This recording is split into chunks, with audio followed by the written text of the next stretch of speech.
to the bone. What could Freddy be doing all this time? He's been gone 20 minutes. Not so long. But he ought to have got us a cab by this. And they won't get no cab not till 11:30, Mrs. When they come back after dropping off their theater fares. But we must have a cab. We can't stand here until 11:30. Well, it ain't my fault, Mrs. Well, if Freddy had a bit of gumption, he would have got one at the theater door. Other people got cabs, why couldn't he? Well, haven't you got a cab? There's no one to be had for love or money. Oh, Freddy, there must be one. You can't have tried. There wasn't one, I'm telling you. They were all engaged. The rain was so sudden, nobody was prepared, and everybody had to take a cab. I've been to Charing Cross one way and nearly to Ludgate Circus the other, and they were all engaged. Did you try Trafalgar Square? There wasn't one at Trafalgar Square. Did you try? I tried as far as Charing Cross Station. You expect me to walk to Hammersmith? You haven't tried at all. You really are very helpless, Freddy. Go again, and don't come back until you've found us a cab. I shall simply get soaked for nothing. And what about us? Are we to stay here all night in this drop? With next to nothing on? You selfish pig! Very well. I'll go. Yeah, then watch where you're going, Freddy. Sorry. There's manners for you. 2 bunches of violets trotting with a mad. How do you know that my son's name's Freddy, pray? Oh, he's your son, is he? Well, if you'd done your duty as a mother should, you'd know better than to sprawl a poor girl's flowers and run away without paying. Will you pay me for him? You're nothing of the sort, Mother. The idea! Please, allow me, Clara. Have you any pennies? No, I have nothing smaller than 6 pence. Well, I can give you change for a tenner, kind lady. Give it to me.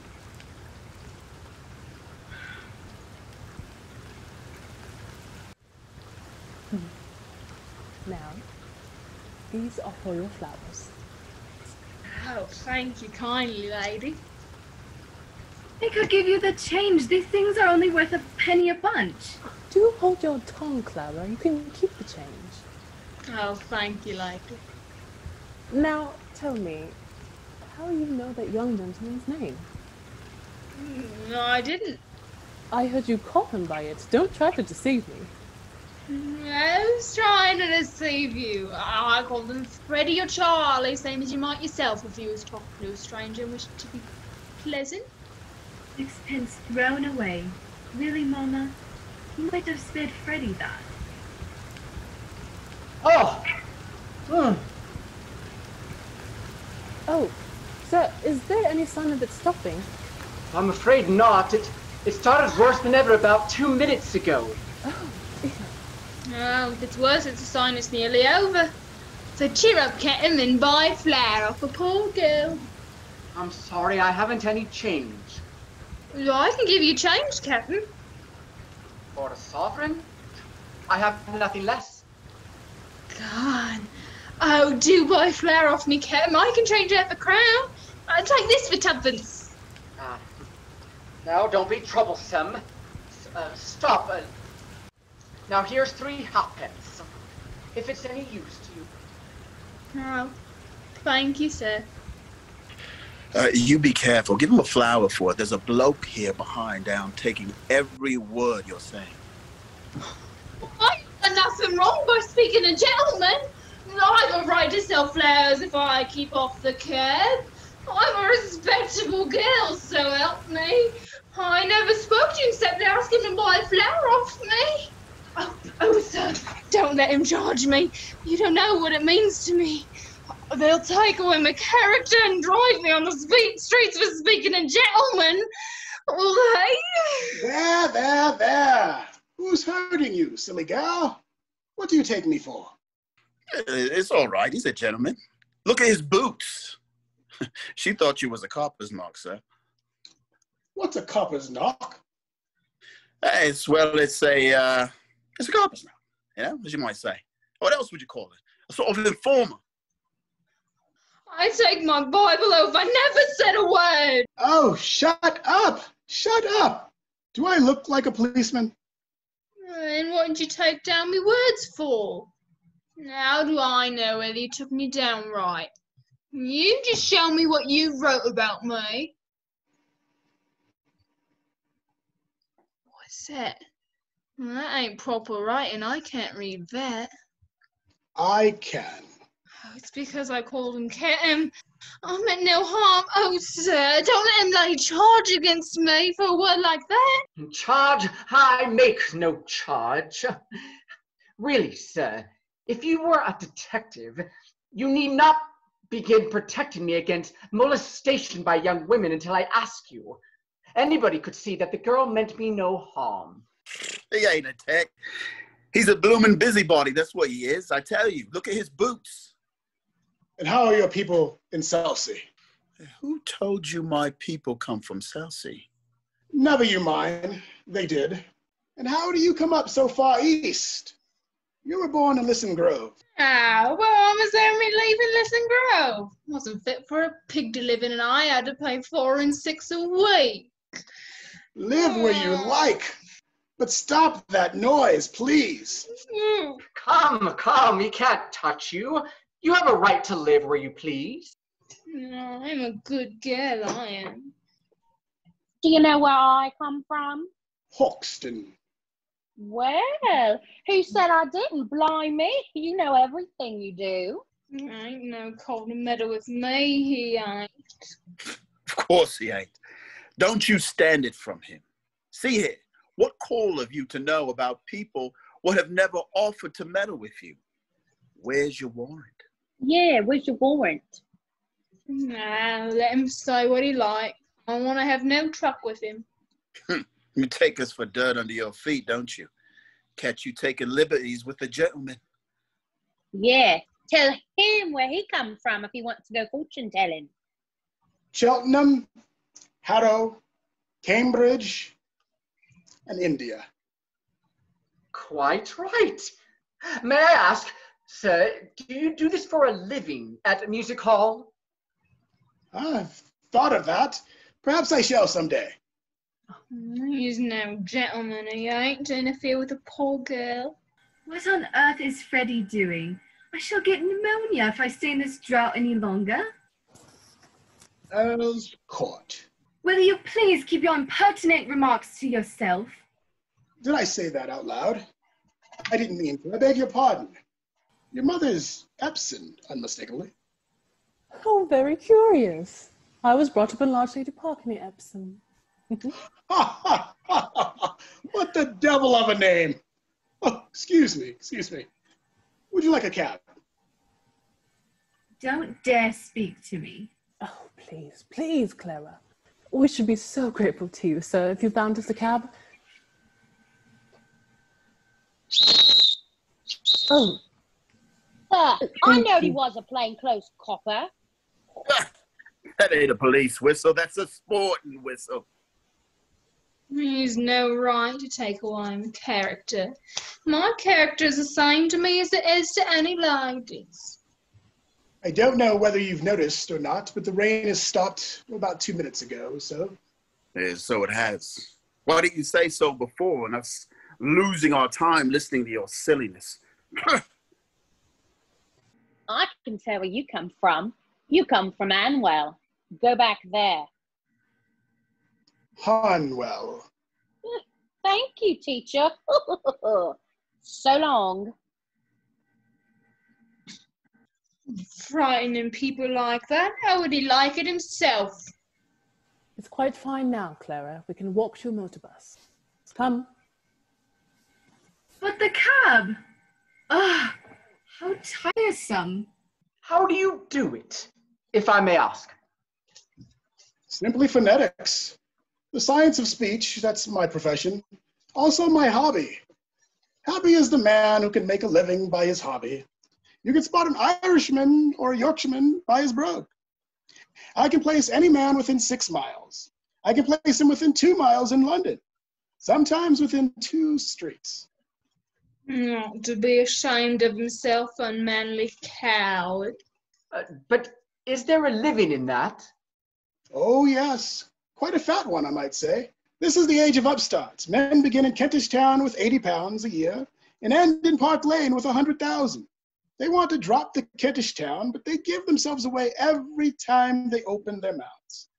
Now I can teach them. Let him mind his own business and leave a poor girl alone. Woman! Cease this detestable boo-hooing, or seek shelter of some other place of worship. I've a right to be here if I like, same as you. A woman who utters such depressing and disgusting sounds has no right to be anywhere, no right to live. Remember that you are a human being with a soul, a divine gift of articulate speech, that your native language is the language of Shakespeare and Milton and the Bible. And don't sit there crooning like a bilious pigeon. Heavens, what a sound! Ow! God. You see this creature with her curbstoned English, the English that will keep her in the gutter to the end of her days. Well, sir, in 3 months I could pass that girl off as a duchess at an ambassador's garden party. I could even get her a place at the lady's maid or a shop assistant, which would require better English. That's the sort of thing I can do for commercial millionaires. With the profits of it, I do genuine scientific work in phonetics. Well, I myself am a student of Indian dialects and, Are you? Do you know Colonel Pickering, author of Spoken Sanskrit? I am Colonel Pickering, and who are you? Henry Higgins, author of Higgins' Universal Alphabet. I came from India to meet you. I was going to India to meet you. Where do you live? 27A Whipple Street. Come and see me tomorrow. I am at the Carlton. Come with me now and let's have a jaw over some supper. Right you are. Buy fare, kind gentlemen. I'm short for my lodging. I really haven't any change. I'm sorry. Liar! You said you could change half a crown.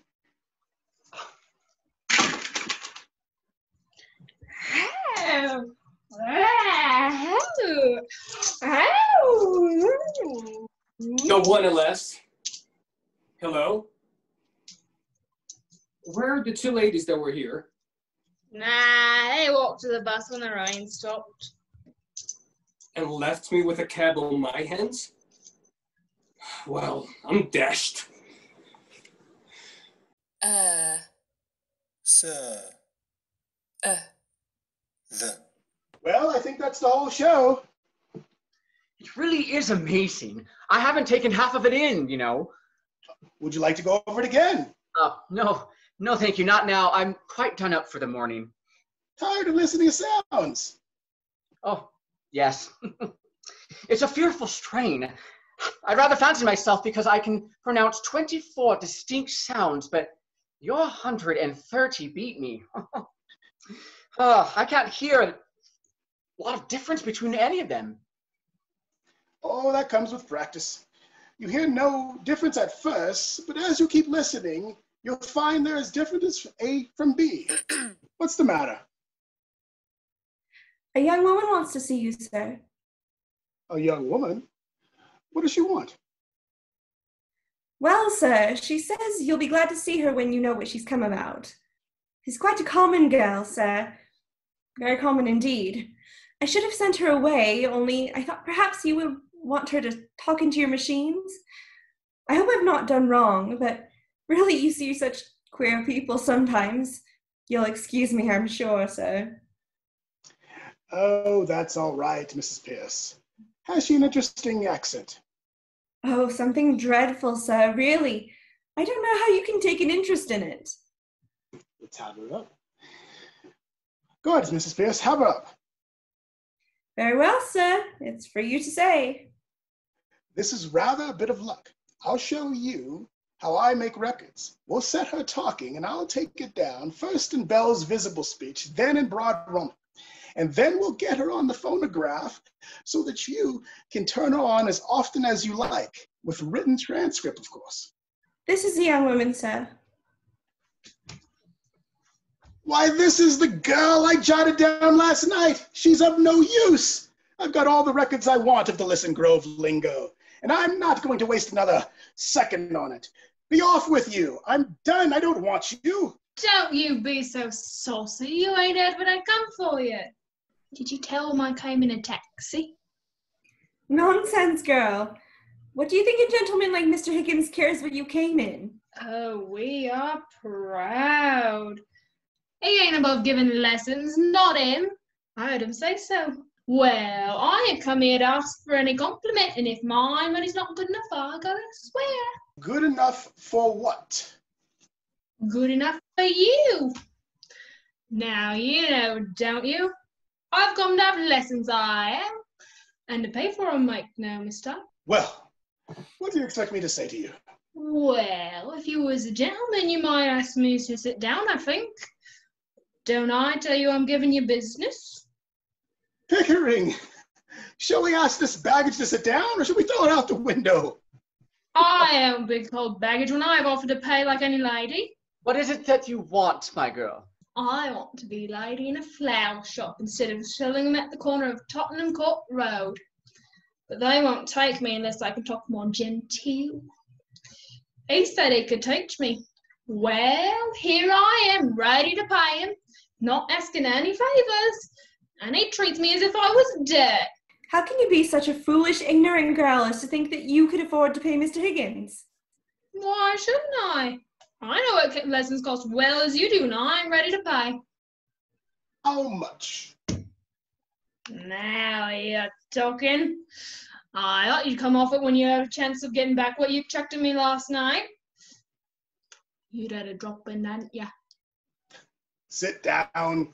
Oh, well, if you're going to make a compliment of it. Sit down. Sit down, girl. Do as you're told. Ah, Won't you sit down? don't mind if I do. What's your name? Liza Doolittle. Eliza, Elizabeth, Betsy, and Bess. They went to the woods to get a bird's nest. They found a nest with 4 eggs in it. They took 1 apiece and left 3 in it. Oh, don't be silly. You mustn't speak to the gentleman like that. Well, why don't you speak sensible to me? Come back to business. How much do you propose to pay me for the lessons? Oh, I know what's right. A lady friend of mine gets French lessons for 18 pence an hour from a real French gentleman. Well, you wouldn't have the face to ask me the same for teaching me my own language as you would for French, so I won't give more than a shilling. Take it or leave it. You know, Pickering, if you consider a shilling not as a simple shilling, but as a percentage of this girl's income, it works out as fully equivalent to 60 or 70 guineas from a millionaire. Well, how so? Let's work it out. A millionaire has about 150 pounds a day.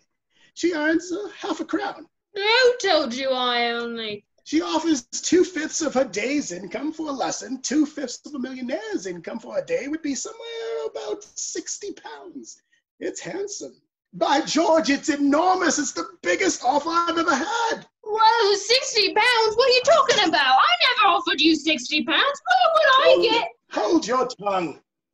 But I ain't got 60 pounds. Ah. Don't cry, you silly girl. Sit down. Nobody's going to take your money. Somebody's going to touch you with a broomstick if you don't stop sniveling. Sit down. Ow! I would think he was my father. If I decide to teach you, I'll be worse than 2 fathers. Here. What's this for? It's to wipe your eyes with. To wipe any part of your face that feels moist. Remember, that's your handkerchief, that's your sleeve. Don't mistake one for another if you wish to become a lady in a shop. It's no use talking to her like that, Mr. Higgins. She doesn't understand you. Besides, you're quite wrong. She doesn't do it that way at all. Yeah, you give me that handkerchief. He gave it to me, not to you. He did. I think it must be regarded as her property. Mrs. Pierce. Serve you right, Mr. Higgins. Higgins, I am interested. What about the ambassador's garden party? I'll say you're the greatest teacher alive if you make that good. I'll bet all the expenses of the experiment, you can't do it. And I'll pay for the lessons. Oh, you're real good. Thank you, Captain. Almost irresistible. So deliciously low, so horribly dirty. I ain't dirty. I washed my face and hands before I come on, I did.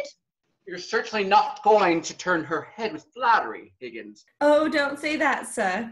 There's more ways than one of turning a girl's head, and nobody can do it better than Mr. Higgins, though he may not always mean it. I do hope, sir, you won't encourage him to do anything foolish. Ah.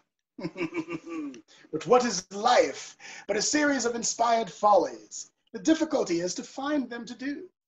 Never lose a chance. It doesn't come every day. I shall make a duchess of this dragon-tailed gutter snipe yet. Yes, in 6 months, in 3 if she has a good ear and a quick tongue, I'll take her anywhere and pass off as anything. We'll start today, now, this moment. Take her away and clean her, Mrs. Pierce. Monkey brand if it won't come off any other way. Is there a good fire in the kitchen? Yes, but... Take all her clothes off, burn them. Ring up Whitley or somebody for new ones. Wrap her up in brown paper till they come. You're no gentleman, you're not, to talk of such things. I'm a good girl, I am, and I know what like of you, or I do. We want none of your Lissom Grove prudery here, young woman. You've got to learn to behave like a duchess. Take her away, Mrs. Pierce. If she gives you any trouble, wallop her. No, I'll call the police, I will. I have no place to put her. Put her in the dustbin. Ow. Oh, come, Higgins, be reasonable. You must be reasonable, Mr. Higgins. Really, you must. You can't walk all over everybody like this. I walk over everybody. My dear Mrs. Pierce, my dear Pickering, I never had the slightest intention of walking over anyone. All I propose is that we should be kind to this poor girl. We must help her to prepare to be fit for her new station in life. Well, did you ever hear anything like that, sir? Oh, never, Mrs. Pierce, never. What's the matter? Well, the matter is, sir, that you can't take a girl up like that as if you were picking up a pebble on the beach. Why not? But you don't know anything about her. What about her parents? She may be married. John. There, as the girl very properly says, God. Married indeed. Don't you know that a woman of that class looks worn out and drudge of 50 a year after she's married? Who'd marry me? By George, Eliza, the streets will be strewn with the bodies of men, shooting themselves for the sake before I've done with you. Nonsense, sir. You mustn't talk like that to her. I'm going away. He's off his jump, he is. I don't want no balmies teaching me. Oh, indeed. Mad am I? Very well, Mrs. Pierce, you need not order new clothes. Throw her out. No! You got no right to touch me. You see now what comes of being saucy. This way, please. I didn't want no clothes. I wouldn't have taken them. I can buy my own clothes. You ungrateful, wicked girl. This is my return for offering to take you out of the gutter and dress you beautifully and make a lady of you. Stop, Mr. Higgins. I won't allow it. It's you that are wicked. Go home to your parents, girl, and tell them to take better care of you. No, I ain't got no parents. They told me I was big enough to have my own living and turned me out. Where's your mother? I ain't got no mother. Her that turned me out was my 6th stepmother. But I done without them, and I'm a good girl, I am. Very well, then. What on earth is all the fuss about? The girl doesn't belong to anybody and is no use to anybody but me. You can adopt her, Mrs. Pierce. I'm sure a daughter would be a great amusement to you. Now, Don't make any more fuss of it. Take her downstairs and... But what's to become of her? Is she to be paid anything? Do be sensible, sir. Oh, pay her whatever's necessary. Put it down in a housekeeper book. What on earth will she want with money? She'll have her food and her clothes. She'll only drink if you give her money. Oh, you are a brute. It's a lie. Nobody ever saw the sign of liquor on me. Doesn't it occur to you, Higgins, that this girl has some feelings? No, I don't think so. Not any feelings, not any that we need to be bothered about. Have you, Eliza? I got my feelings same as anyone else. You see, the difficulty. What difficulty? To get her to talk grammar, the mere pronunciation is easy enough. I don't want to talk grammar. I want to talk like a lady. Will you please keep to the point, Mr. Higgins? I want to know on what terms the girl is to be here. Is she to have any wages? And what is to become of her when you've finished your teaching? You must look ahead a little. What's to become of her if I leave her in the gutter? Tell me that, Mrs. Pierce. That's her own business, not yours, Mr. Higgins. Well, when I'm done with her, we can throw her back into the gutter, and then it'll be her own business again. That's all right. No, you've got no feeling art in you. You don't care for nothing but yourself. Here, I've had enough of this. I'm going. You ought to be ashamed of yourself, you ought. Have some chocolates, Eliza. How do I know it might be in them? I've heard of girls being drugged by the like of you. Pledge of good faith. I eat one half, you eat the other.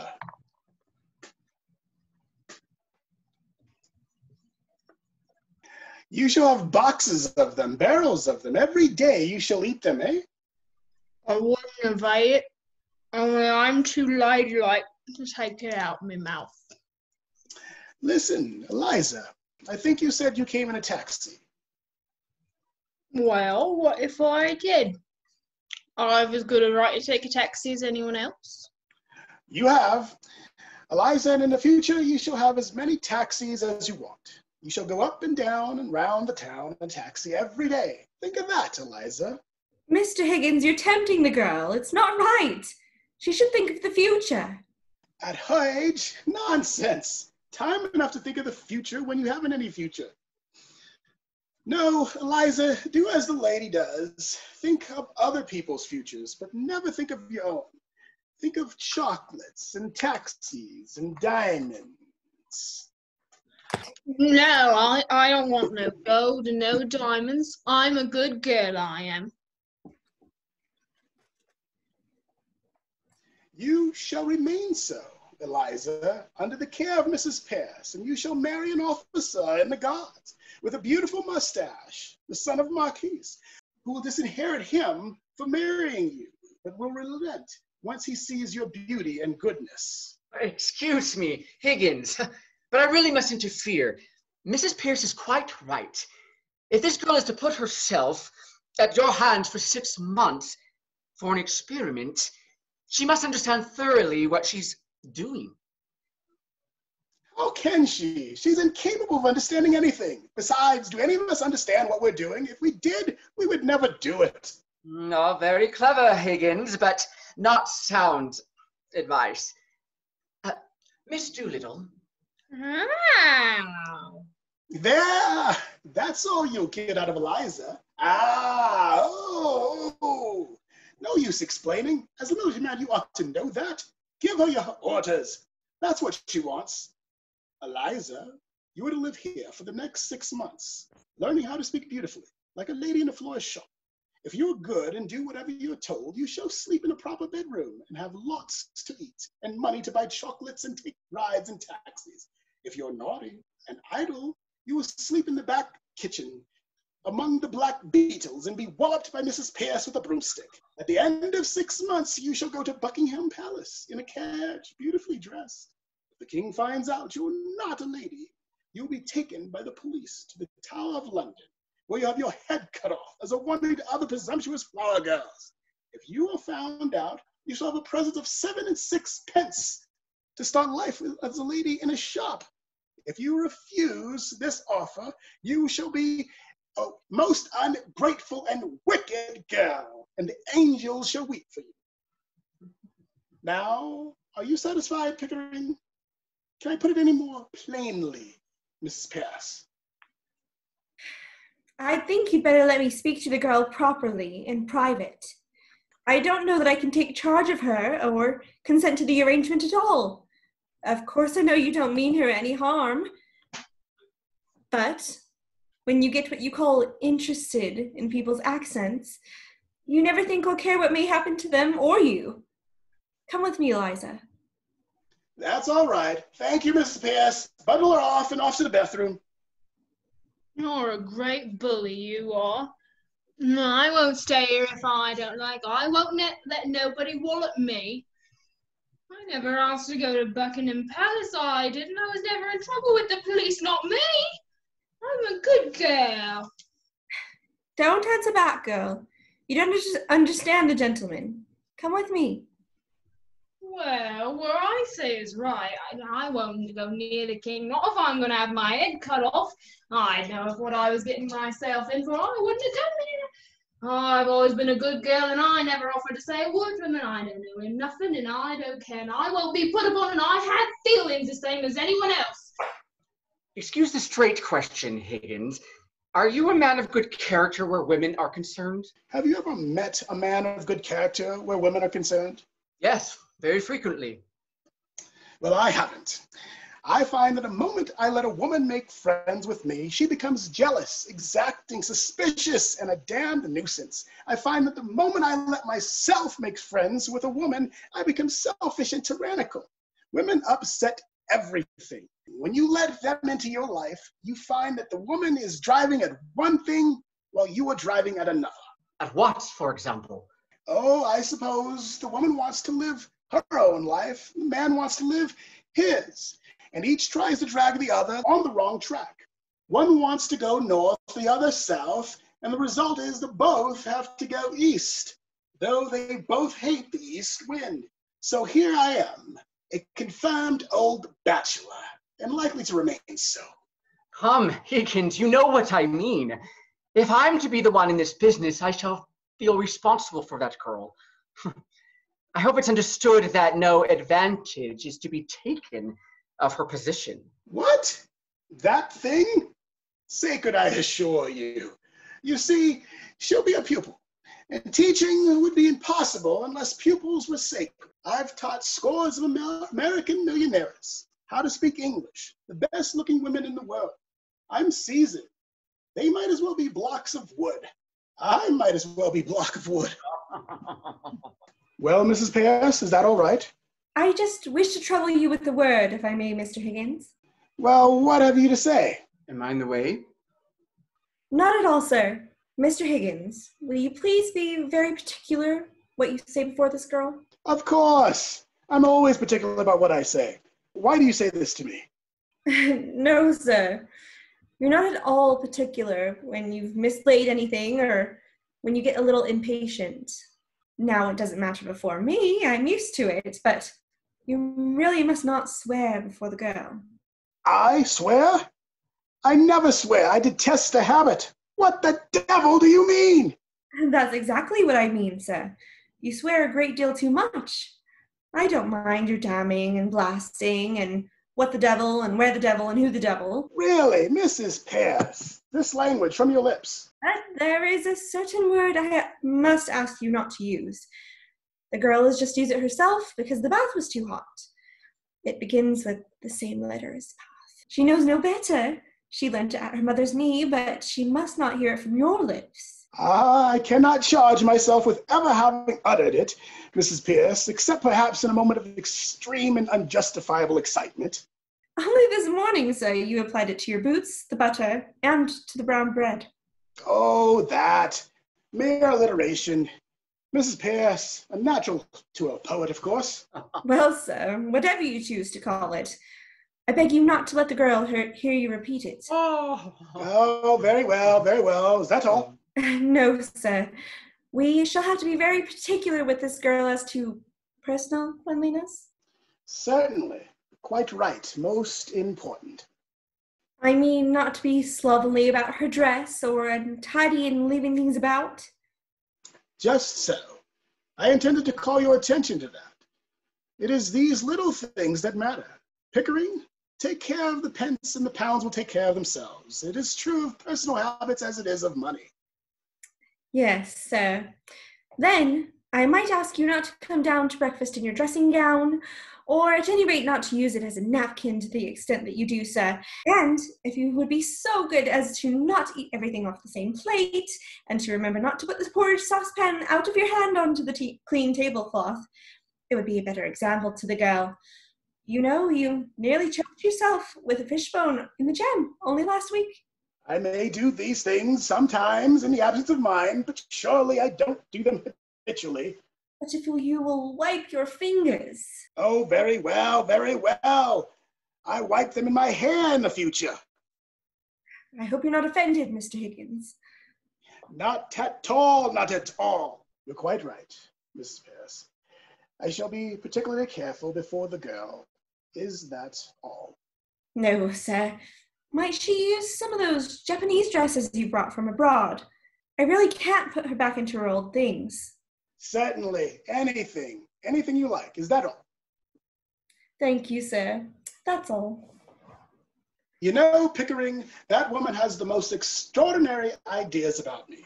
Here I am, a shy, different sort of man. I've never been able to feel really grown up or tremendous like other chaps. And yet she firmly persuaded that I'm an arbitrary, overbearing, bossing kind of person. I can't account for it. If you please, sir, the trouble's beginning already. There's a dustman downstairs. Alfred Doolittle wants to see you. He says you have his daughter here. Oh, phew, I'd say. Send the blackguard up. Oh, very well, sir. He may not be a blackguard, Higgins. Nonsense. Of course he's a blackguard. Whether he is or not, I'm afraid we shall have some trouble with this one. Oh, no. I think not. If there's any trouble, he shall have it with me, not I with him. And we are sure to get something interesting out of him. About the girl? No, I mean the dialect. Oh. Doolittle, sir. Professor Higgins. Here. Good morning.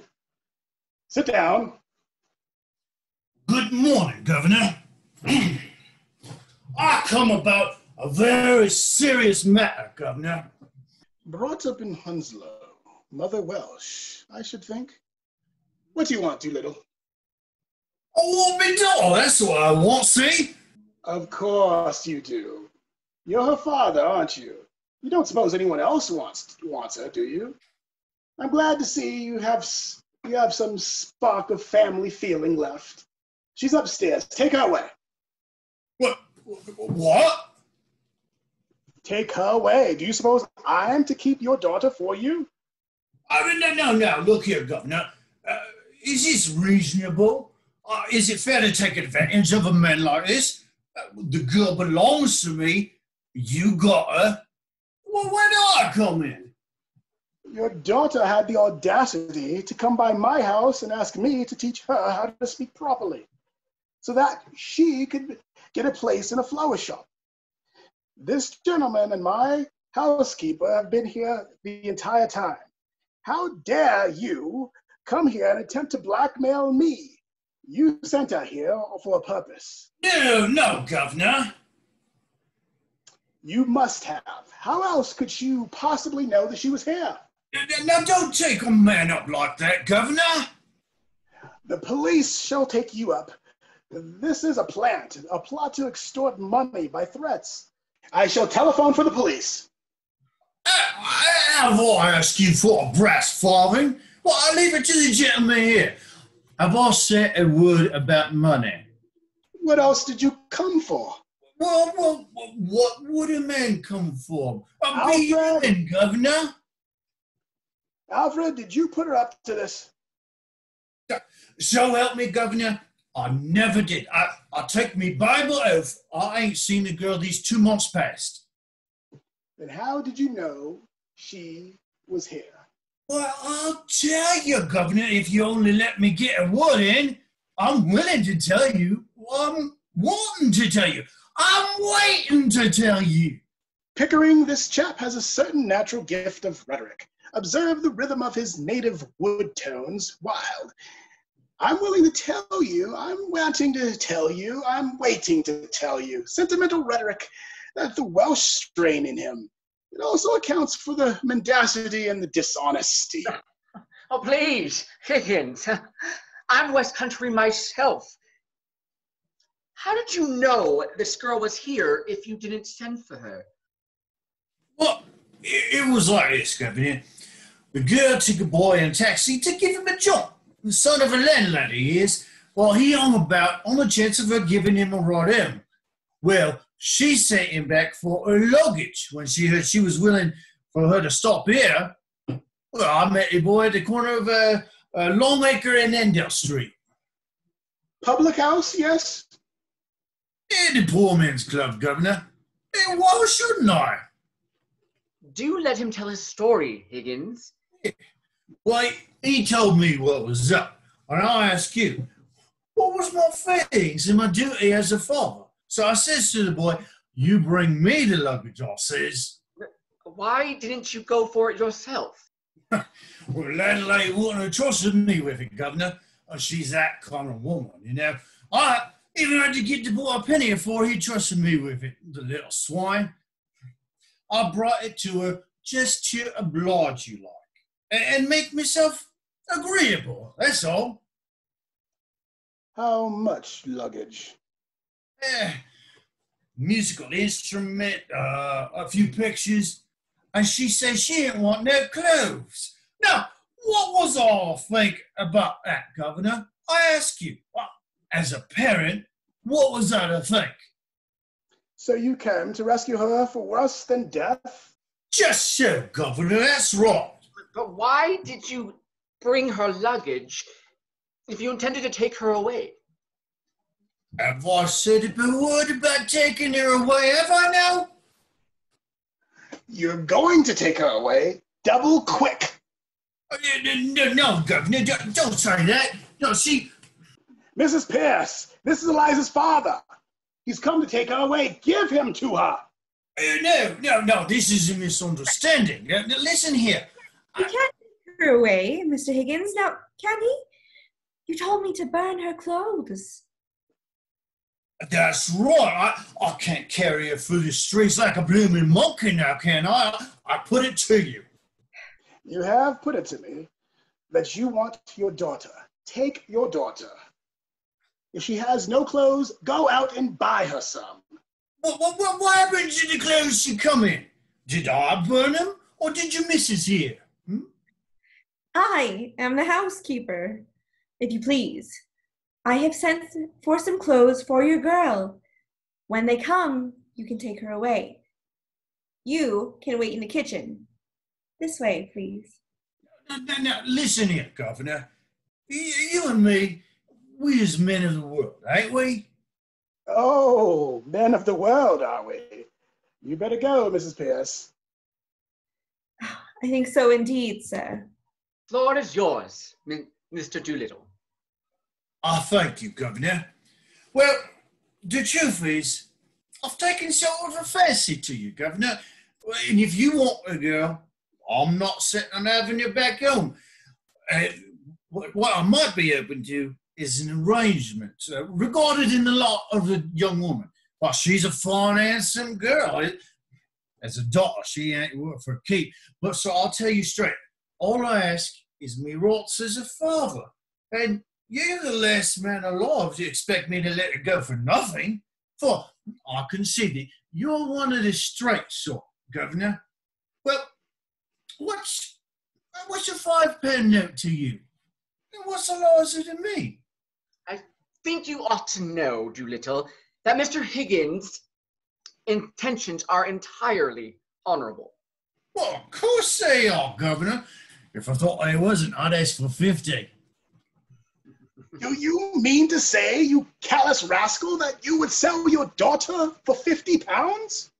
Well, not in a general way, I wouldn't, but to oblige a gentleman like you, I'd do a good deal, I do assure you. Have you no morals, man? I can't afford them, Governor, and neither could you if you was as poor as me. Not that I mean you any harm, you know. But if Laws is going to have a bit out of this, why not me too? I don't know what to do, Pickering. There can be no question that as a matter of morals, it is positive crime to give this chap a farthing. And yet I feel sort of a rough justice in this claim. That's it, Governor. That's all I'll say. A father's art, as it were. Well, I know the feeling, but really it seems hardly right. Oh, don't say that, Governor. Don't look at it that way. What am I, governors both? I ask you, what am I? I'm one of the undeserving poor. That's what I am. Think of what that means to a man.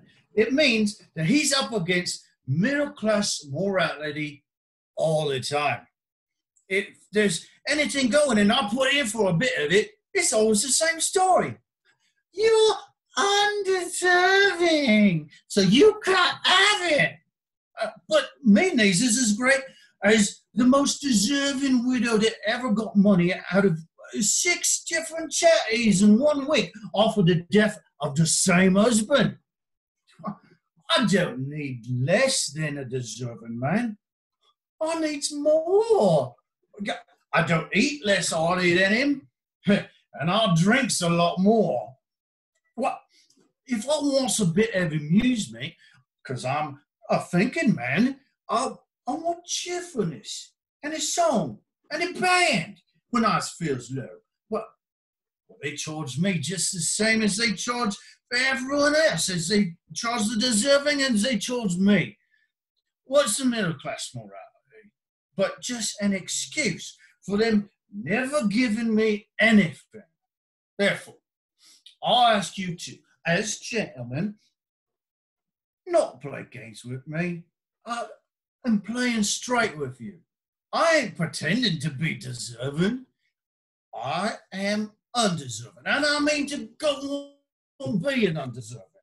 I likes it, and that's the truth. But now, will you take advantage of a man's nature to do him out of a price of his own daughter, what he brought up and fed and clothed off of the sweat of his own brow, until she's grown up big enough to be interested to you two gentlemen? Now, is £5 unreasonable? I put it to you, and I leaves it to you. Pickering, if we were to take this man in hand for 3 months, he could choose between a seat in the cabinet and a popular pulpit in Wales. What do you say to that, Doolittle? Oh, not me, Governor, thank you kindly. I've heard all the preachers and all the prime ministers, for I'm a thinking man and game for politics or religion or social reform, same as all the other amusements. I tell you, it's a dog's life any way you look at it. Undeserving poverty is me line. Taking one station in society with other, it's well, it's the only one that has any ginger in it to my taste. I suppose we must give him a £5. He'll make a bad use of it, I'm afraid. Oh, not me, Governor. So help me all won't. Don't you be afraid that I'll save it and spare it and live idle on it. Oh, there won't be a penny left by Monday. I'll have to go to work same as if I never had it. Well, it won't pauperise me, you bet. Just one good spree for me and the missus, giving pleasure to myself and employment to others and satisfaction to you to think that it's not been thrown away. You couldn't spend it better. This is irresistible. Let's give him 10. Oh, no, Governor. Well, she wouldn't have the heart to spend 10, and perhaps I shouldn't either. £10 is a lot of money, and it makes a man feel prudent like. And then goodbye happiness, eh? You give me what I asked for. You Governor's not a penny more, not a penny less. Why don't you just marry the missus then? Tell her so, Governor, tell her so. I'm willing. It's me that suffers by it. I've got no hold on her. I've got to be agreeable to her. I've got to give her presents and buy her clothes, something sinful. I'm a slave to that woman. What? Just because I'm not her lawful husband. And she knows it too. Catch her marrying me. What? Take my advice, Governor. Marry Liza while she's young and don't know no better. If you don't, you'll be sorry for it after. And if you do, she'll be sorry for it later. But better you than her, because you're a man. And she's only a woman and don't know how to be happy anyhow. Oh, Pickering, if we listen to this man another minute, we shall have no convictions left. £5, I think you said? Well, thank you, Governor. You sure you won't take 10? Oh, not now. Another time, Governor. Here you are.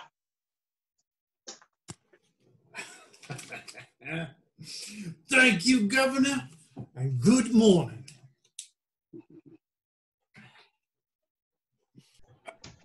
Beg pardon, miss. God, don't you know your own daughter? Blimey, it's Eliza. What's that? This? Oh, No, don't I look silly? Silly? Now, Mr. Higgins, please don't say anything to make the girl conceited about herself. Oh, quite right, Mrs. Pierce. Yes, damn silly. Please, sir. I mean extremely silly. Well, I never thought she'd clean up as pretty as that. She's a credit to me, ain't she? I tell you, it's easy to clean up here. Hot and cold water on tap. Just as much as you like, there is. Woolly towels, there is. And a towel or so hot it burns your fingers. Soft brushes to scrub yourself and a wooden bowl of soap smelling like primroses. Now I know why ladies are so clean. Washing's a treat for 'em. Wish they saw what it is for the like of me. I'm glad the bathroom met to your approval. Oh, it didn't. Not all of it, and I don't care who hears me say it. Mrs. Pierce knows. What's wrong, Mrs. Pierce? Oh, nothing, sir. It doesn't matter. I had a good mind to break it, I did. I didn't know which way to look. But I hung a towel over it, I did. Over what? Over the looking glass, sir. Doolittle, you have brought your daughter up too strictly. Hey, I never brought her up at all, except to give her a lick of the strap every now and then. Don't put it on me, Governor. Oh, she ain't accustomed to it, see? That's all. Well, she'll soon enough pick up your free and easy ways. I'm a good girl, I am, and I won't pick up no free and easy ways. Eliza, if you say again that you're a good girl, your father shall take you home. Not him. You don't know my father. All he come here was to touch you for some money to get drunk on. Well, what else would I want money for? You don't give me none of your lipping. Don't you let me hear you giving this gentleman none of it either, or you'll hear it from me, you hear? Have you any further advice to give her before you go, Doolittle? Your blessing, for instance? No, Governor. I ain't such a mug as to put me children up all I know myself. Hard enough to hold him in without that. If I was you want Eliza's mind improved, Governor, you do it yourself with a strap.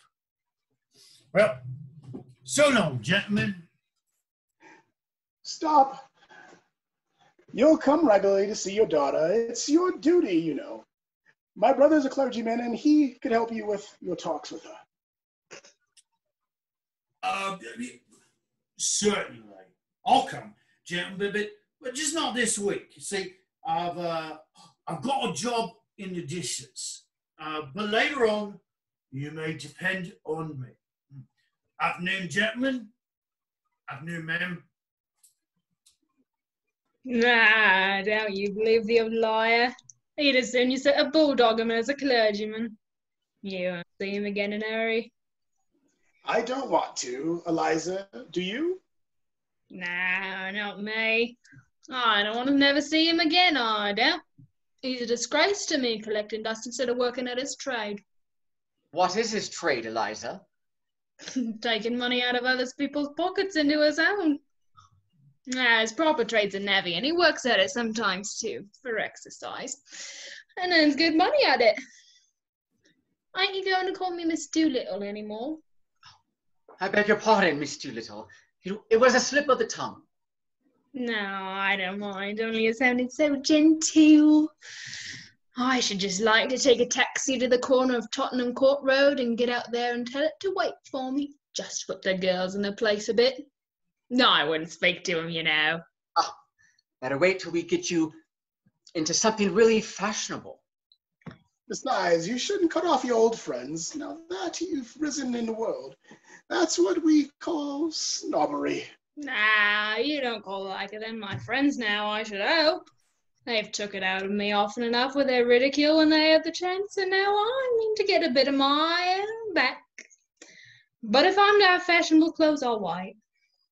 I should like to have some. Mrs. Pierce says you're going to give me some to wear in bed at night, different to where I wear in the daytime. But it do seem a waste of money when you could get something to show.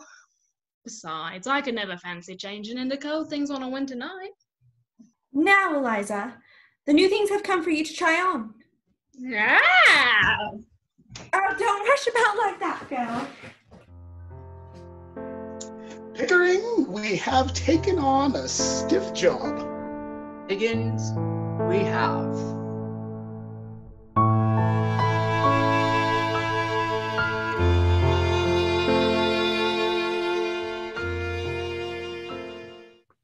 Henry, what are you doing here today?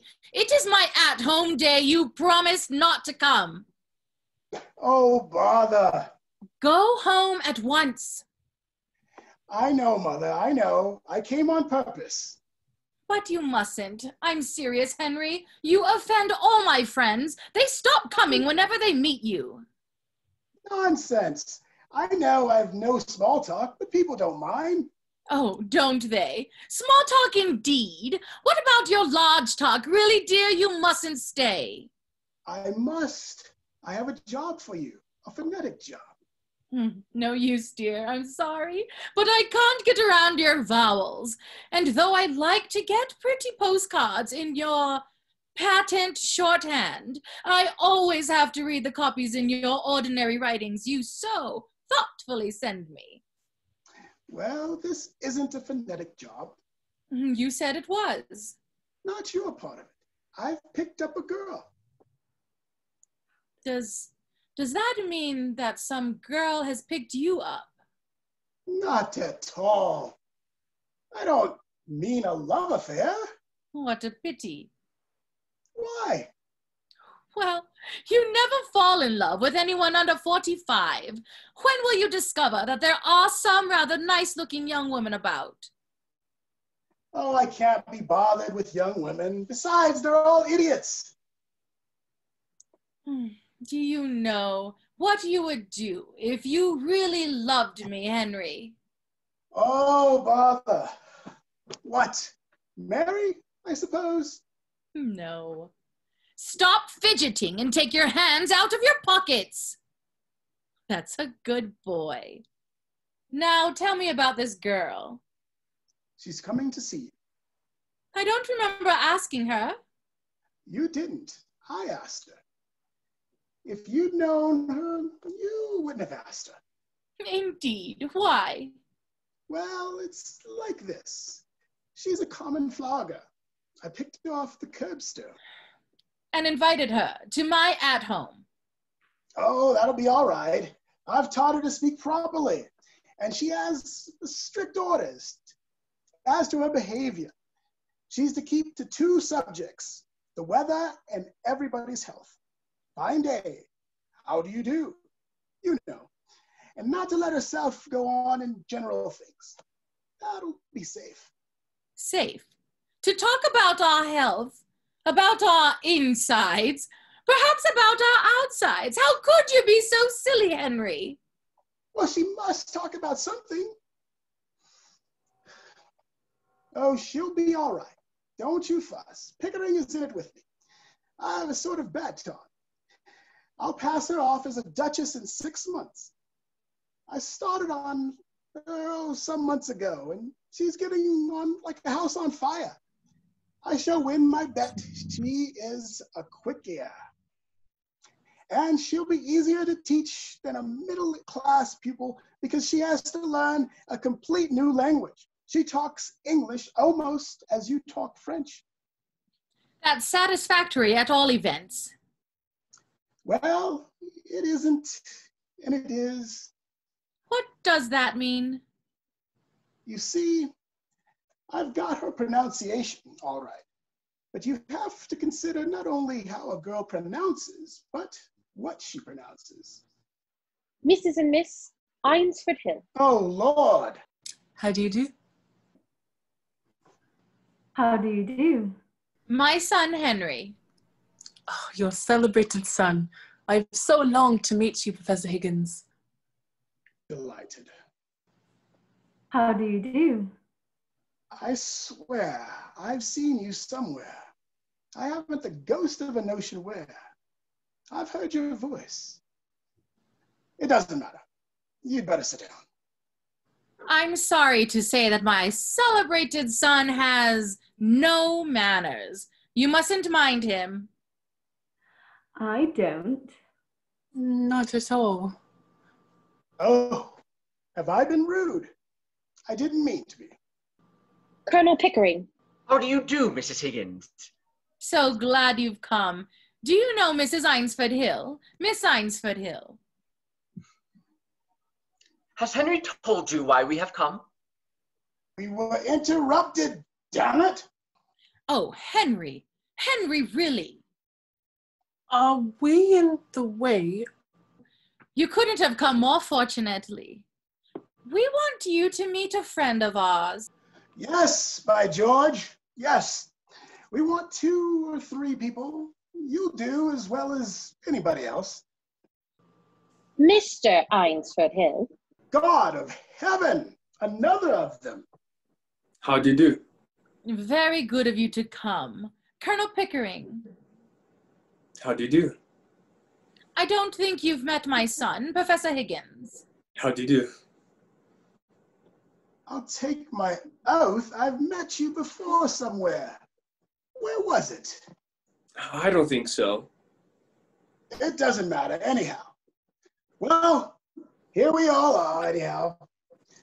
And now what the devil are we going to talk about until Eliza comes? Henry, you are the life and soul of the Royal Society's soirees. But really, you're rather trying on more commonplace occasions. Am I? So very sorry. I sympathize. I haven't any small talk.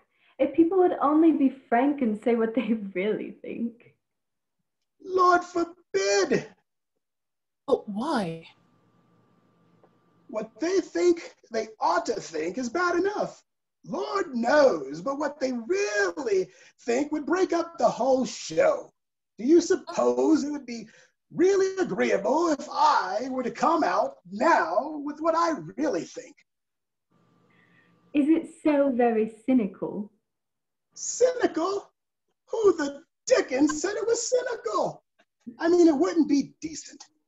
Oh, I'm sure you don't mean that, Mr. Higgins. We're all savages, more or less. We're supposed to be civilized and cultured, to know all about poetry and philosophy and art and science and so on. But how many of us know even the meanings of these names? What do you know of poetry? What do you know of science? What does he know of art, science, or anything else? What the devil do you imagine I know of philosophy? Or of manners, Henry. Miss Yes, Doolittle. Here she is. How do you do, Mrs. Higgins? Mr. Higgins told me I might come. Quite right. I'm very glad to see you indeed. How do you do, Miss Doolittle? Colonel Pickering, is it not? I feel sure we have met before, Miss Doolittle. I remember your eyes. How do you do? My daughter Clara. How do you do? How do you do? I certainly had the pleasure. My son Freddie. How do you do? By George, yes, it all comes back to me. Covent Garden. What a damned thing. Henry, please. Sorry.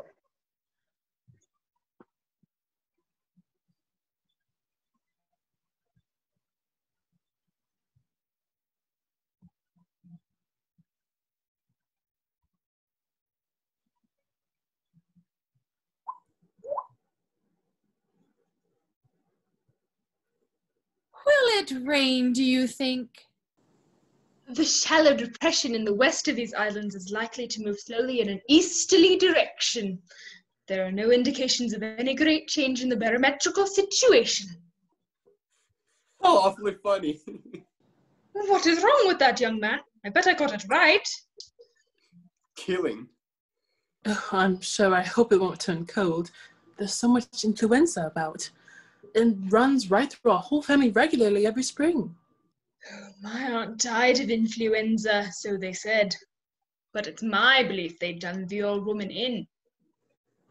Done her in. Oh, yes, Lord love you. Why should she die of influenza? She came through diphtheria right enough the year before. I saw her with my own eyes.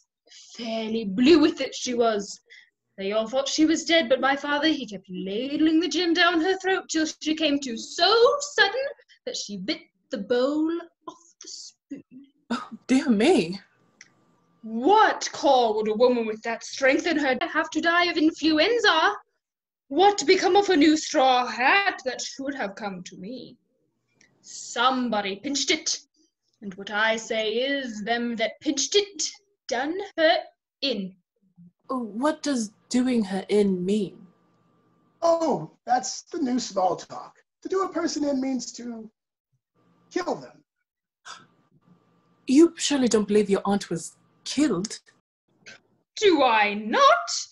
Them she lived with would have killed her for a hat pin, let alone a hat. But it can't have been right for your father to pour spirits down her throat like that. It might have killed her. Not her. Gin was mother's milk to her. Besides, he'd poured so much down his own throat that he knew the good of it. Do you mean that he drank? Drank? My word! Something chronic.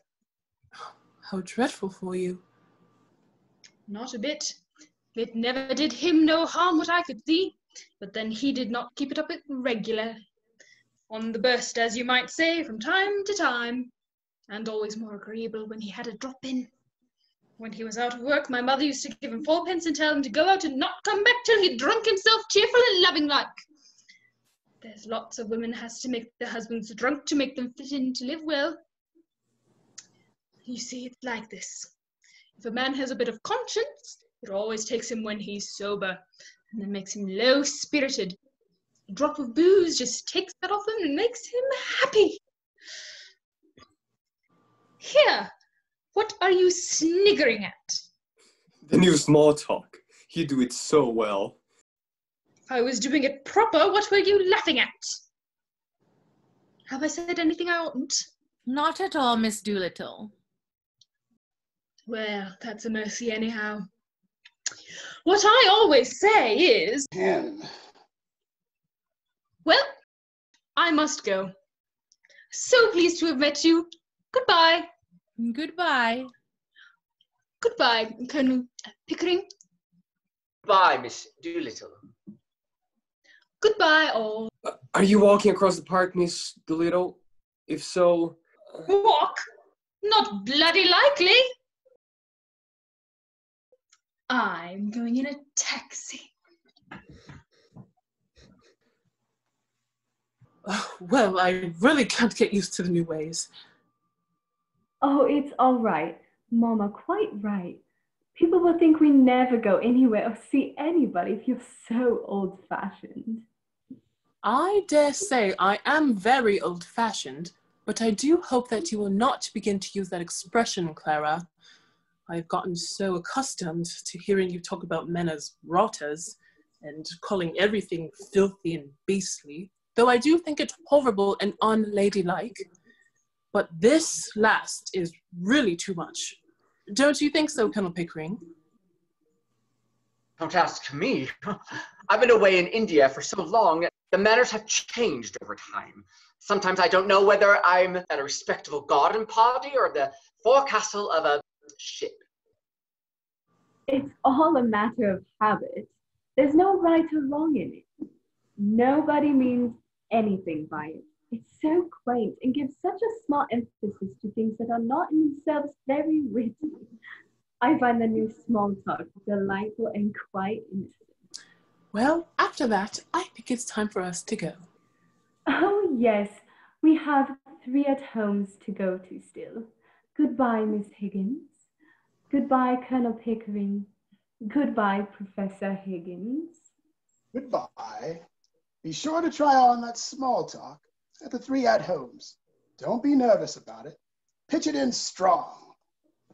I will. Goodbye. Such nonsense. All this early Victorian prudery. Such damned nonsense. Such bloody nonsense.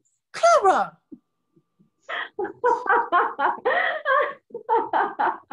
Goodbye. Goodbye. Oh, would you like to meet Miss Doolittle again? Yes, I should, most awfully. Well, you know my days. Yes, thanks awfully. Goodbye. Goodbye, Mr. Higgins. Goodbye. Goodbye. It's no use. I shall never be able to bring myself to use that word. Don't. It's not compulsory, you know. You'll get on quite well without it. Only, Clara's so down on me if I'm not positively reeking with the latest slang. Goodbye. Goodbye. You mustn't mind Clara. We're so poor and she gets so few parties. Poor child. She doesn't quite know. But the boy is nice, don't you think? Oh, quite nice. I shall always be delighted to see him. Thank you, dear. Goodbye. Well, is Eliza presentable? You silly boy. Of course she's not presentable. She's a triumph of your art and of her dressmakers. But if you suppose for a moment that she doesn't give herself away in every sentence she utters, you must be perfectly cracked about her. But don't you think something might be done? I mean, something to eliminate the sanguinary element from her conversation. Not as long as she's in Henry's hands. Do you mean that my language is improper? No, dearest. It would be quite proper, say, on a canal barge, but it would not be proper for her at a garden party. Well, I must say. Oh, come, Higgins, you must learn to know yourself. I haven't heard such language since we used to review the volunteers at Hyde Park 20 years ago. Oh, well, if you say so, I suppose I don't always sound like a bishop. Colonel Pickering, will you tell me what is the exact state of things in Wimpole Street? Well, I've come to live with Henry. We work together to my Indian dialect, and we think it more convenient. Quite so. I know all about that. It's an excellent arrangement. But where does the girl live? Well, with us, of course. Where else would she live? But on what terms? Is she a servant? If not, what is she? I think I know what you mean, Mrs. Higgins. Well, dash me if I do. I've had to work with that girl every day for months just to get her to the perfect pitch. Besides, she's useful. She knows where my things are and remembers my appointments and so forth. How does your housekeeper get on with her? Mrs. Pierce? Oh, she's jolly. She's glad to have so much of the work taken off her hands. Before Eliza came, she had to find my things and to remind me of appointments. But she does have some silly bee in her bonnet about Eliza. She keeps saying, "You don't think, sir." Doesn't she, Pick? Yes, that's the formula. You don't think, sir? That's the end of every conversation with Eliza. As if I ever stopped thinking about the girl and how confounded her vowels and consonants are. I'm worn out thinking about it and watching her lips and her teeth and her tongue, not to mention her soul, which is the quaintest of the lot. You certainly are. A pretty pair of babies playing with your live doll. Playing? It's the hardest job I've ever tackled. Make no mistake about that, Mother. But you have no idea how frightfully interesting it is to take a human being and to change her into quite a different human being by creating a new speech form. It's filling up the deepest gulf that separates class from class and soul from soul. Yes, it's enormously interesting. I assure you, Mrs. Higgins, that we take Eliza very seriously. Every week, every day almost, there is some new change. We keep records of every stage, dozens of gramophone discs and photographs. Yes, by George, it's the most absorbing experiment I've ever tackled. She regularly fills our lives up, doesn't she, Pick? We're always talking Eliza. Teaching Eliza. Dressing Eliza. What? Inventing new Elizas. You know she has the most extraordinary quickness of ear. I assure you, my dear Mrs. Higgins, that girl is a genius. Just like a parrot. She can play the piano quite beautifully. I've tried her with every possible sort of sound a human being can make. We've taken her to classical music and to music halls. Continental dialects, African dialects, Hottentot clicks. It's all the same to her. Things that took me years to get a hold of. She plays everything that she hears right off when she comes home. And she picks them up like a shot right away. Whether it's Beethoven and Brahms or Lehar and Lionel Morcaton. As if she had been doing it all her life. Though 6 months ago, she never much as touched a piano. Shh. Shh. Shh. I beg your pardon? Sorry. You know, when Pickering starts shouting, nobody get a word in edgewise. Be quiet, Henry. Colonel Pickering, don't you realize that when Eliza walked into Wimpole Street, something walked in with her? Well, father did. But Henry soon got rid of him. It would have been more to the point if her mother had. But as her mother didn't, something else did. But what? A problem. Oh, I see. The problem of how to pass her off as a lady? Oh, I'll solve that problem. I've half solved it already. You, too. Infinitely stupid male creatures. The problem of what is to be done with her afterwards. I don't see anything in that. She can go her own way with all the advantages I've given her. The advantages of that poor woman who is just here now. The manners and habits that disqualify a fine lady from earning her own living without giving her a fine lady's income. Is that what you mean? Oh, that will be all right, Mrs. Higgins. We'll find her some employment. She's happy enough. Don't you worry about her. Goodbye. Anyhow, there's no good bothering now. The thing is done, Mother. Goodbye. There are plenty of openings. We'll be all right. Goodbye. Let's take her to the Shakespeare exhibit at Earl's Court. Yes, let's. Her remarks will be delicious. She'll mimic all the people for us when we get home. Ripping. Oh, men.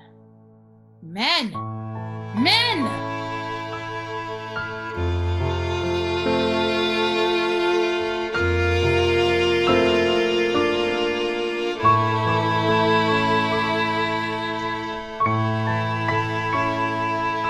I'll say, Dick, lock up, will you?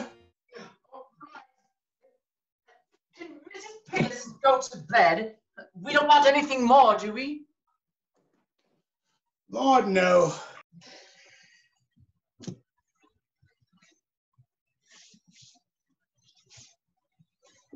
I say, Mrs. Pierce will row if we leave these things lying around in the drawing room. Oh, chuck them over the banister. She'll pick them up in the morning. She'll be quite all right. She'll think we're quite drunk. We are slightly. Are there any letters?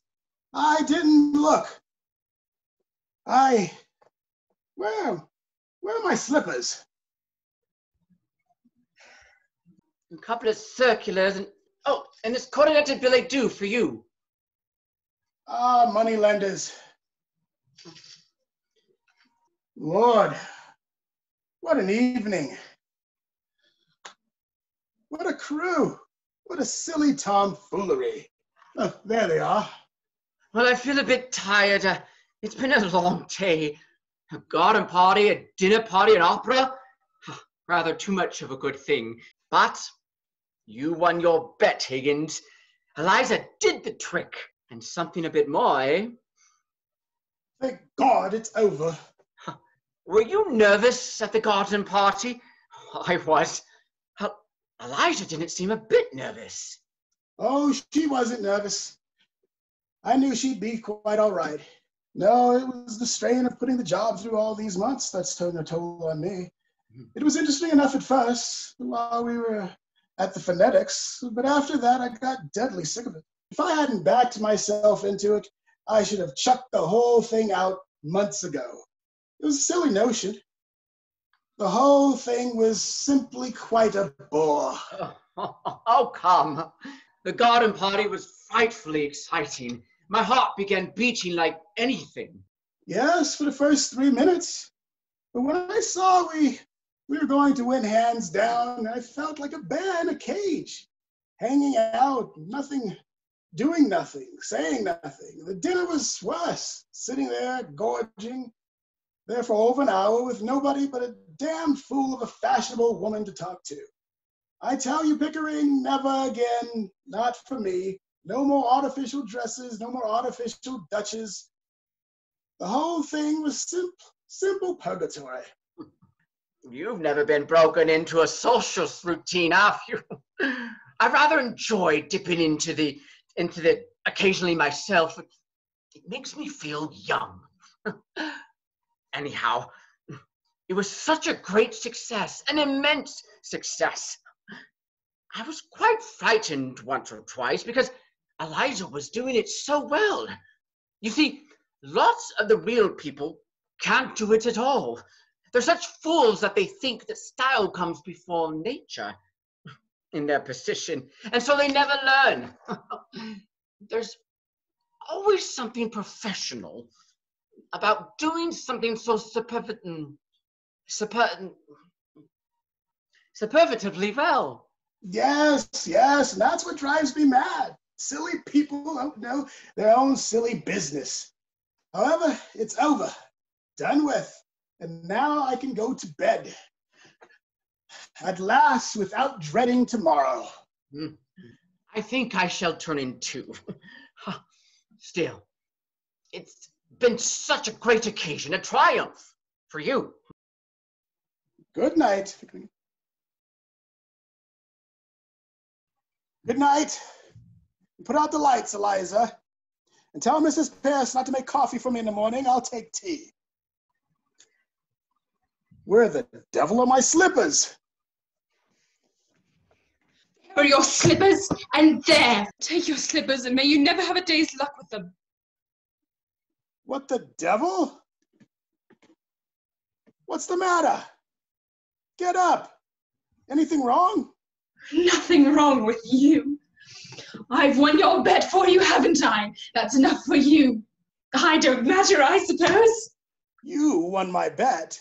You presumptuous insect. I won it. Why, what did you throw those slippers at me for? Because I wanted to smash your face. I'd like to kill you, you selfish brute. Why didn't you leave me where you picked me out of, in the gutter? You thank God it's all over and that you can throw me back there again, do you? The creature is nervous after all. Ah! Would you? Claws in, you cat! How dare you show your temper to me? Sit down and be quiet! What's to become of me? What's to become of me? How the devil do I know what's to become of you? What is the matter? What becomes of you? You don't care. I know you don't care. You wouldn't care as if I were dead. I'm nothing to you. Not so much as them slippers. Those slippers? Those slippers. I didn't think it made any difference now. Why have you begun going on like this? May I ask? You complain of your treatment here? No. Has anybody behaved badly to you? Colonel Pickering, Mrs. Pierce? Any of the servants? No. I presume you don't pretend that I have treated you badly. No. Well, I'm glad to hear it. Perhaps you're tired, and after the strain of the day, will you have a glass of champagne? No. Thank you. This has been coming on for some days. I suppose it was natural for you to be a bit anxious about the garden party. But that's all over now. There's nothing more to worry about. No. Nothing more for you to worry about. God. I wish I was dead. Why in heaven's name? Why? Why? Listen to me, Eliza. All that's irritation is purely subjective. I don't understand. I'm too ignorant. It's only imagination. Low spirits and nothing else. Nobody's hurting you. Nothing's wrong. You go to bed like a good girl and sleep it off. Have a little cry and say your prayers. That'll make it more comfortable for you. I heard your prayers. Thank God it's all over. Well, don't you thank God it's all over? Now you're free. You can do what you like. What am I fit for? What have you left me fit for? Where am I to go? What am I to do? What's to become of me? Oh, that's what's worrying you, is it? I shouldn't bother about it if I were you. I should imagine you won't have much difficulty in settling yourself somewhere or other. Though I hadn't quite realized that you were going away, you might marry, you know. All men are not confirmed old bachelors like me and the Colonel. Most men are the marrying sort. Poor devils. And you're not bad looking. It's quite a pleasure to look at you at times. Not now, of course. You are crying and looking as ugly as the very devil. But when you're all right and quite yourself, you're what I should call attractive. That is, to people in the marrying line, of course. You understand. You go to bed and have quite the nice rest. And then get up in the morning and look at yourself in the glass and you won't feel so cheap. I dare say Mother could find some chap or the other who would do very well. We're above that at the corner of Tottenham Court Road. What do you mean? I sold flowers. I didn't sell myself. Now you've made a lady of me. I'm not fit to sell anything else. I wish you'd left me where you found me. Eliza, don't you insult human relations by dragging all this cant about buying and selling into it. You needn't marry a fellow if you don't like him. What else am I to do? Oh, lots of things. What about your idea of a floor shop? Pickering could set you up with one. He has lots of money. You'll have to pay for all those togs you have been wearing today, and that's, with hire of jewelry, will make you a big hole in, 200 pounds. Why, 6 months ago, you would have thought it were the millennium to have a flower shop of your own. Come, you'll be all right. I must clear off to bed. I'm devilish sleepy. By the way, I came down for something. I forgot exactly what it was. Your slippers. Oh, yes, of course. You shied them at me. Before you go, sir, do my clothes belong to me or to Colonel Pickering? What the devil would Colonel Pickering need your clothes for? You might want them for the next girl you pick up to experiment on.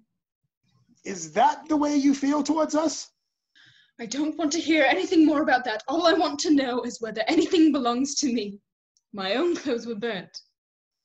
But what does that matter? Why do you need to start bothering about that in the middle of the night? I want to know what I may take away with me. I don't want to be accused of stealing. Stealing? You shouldn't have said that, Eliza. That shows a want feeling. I'm sorry. I'm only a common, ignorant girl. And in my station, I have to be careful. There can't be any feelings between the like of you and the like of me. Please, will you tell me what belongs to me and what doesn't? You may take the whole damn houseful if you like, except the jewels. They are hired. Will that satisfy you? Stop, please. Will you take these to your room and keep them safe? I don't want to run the risk of their being missing. Hand them over. If these belong to me instead of the jeweler, I ram them down your ungrateful throat. This ring isn't the jeweler's.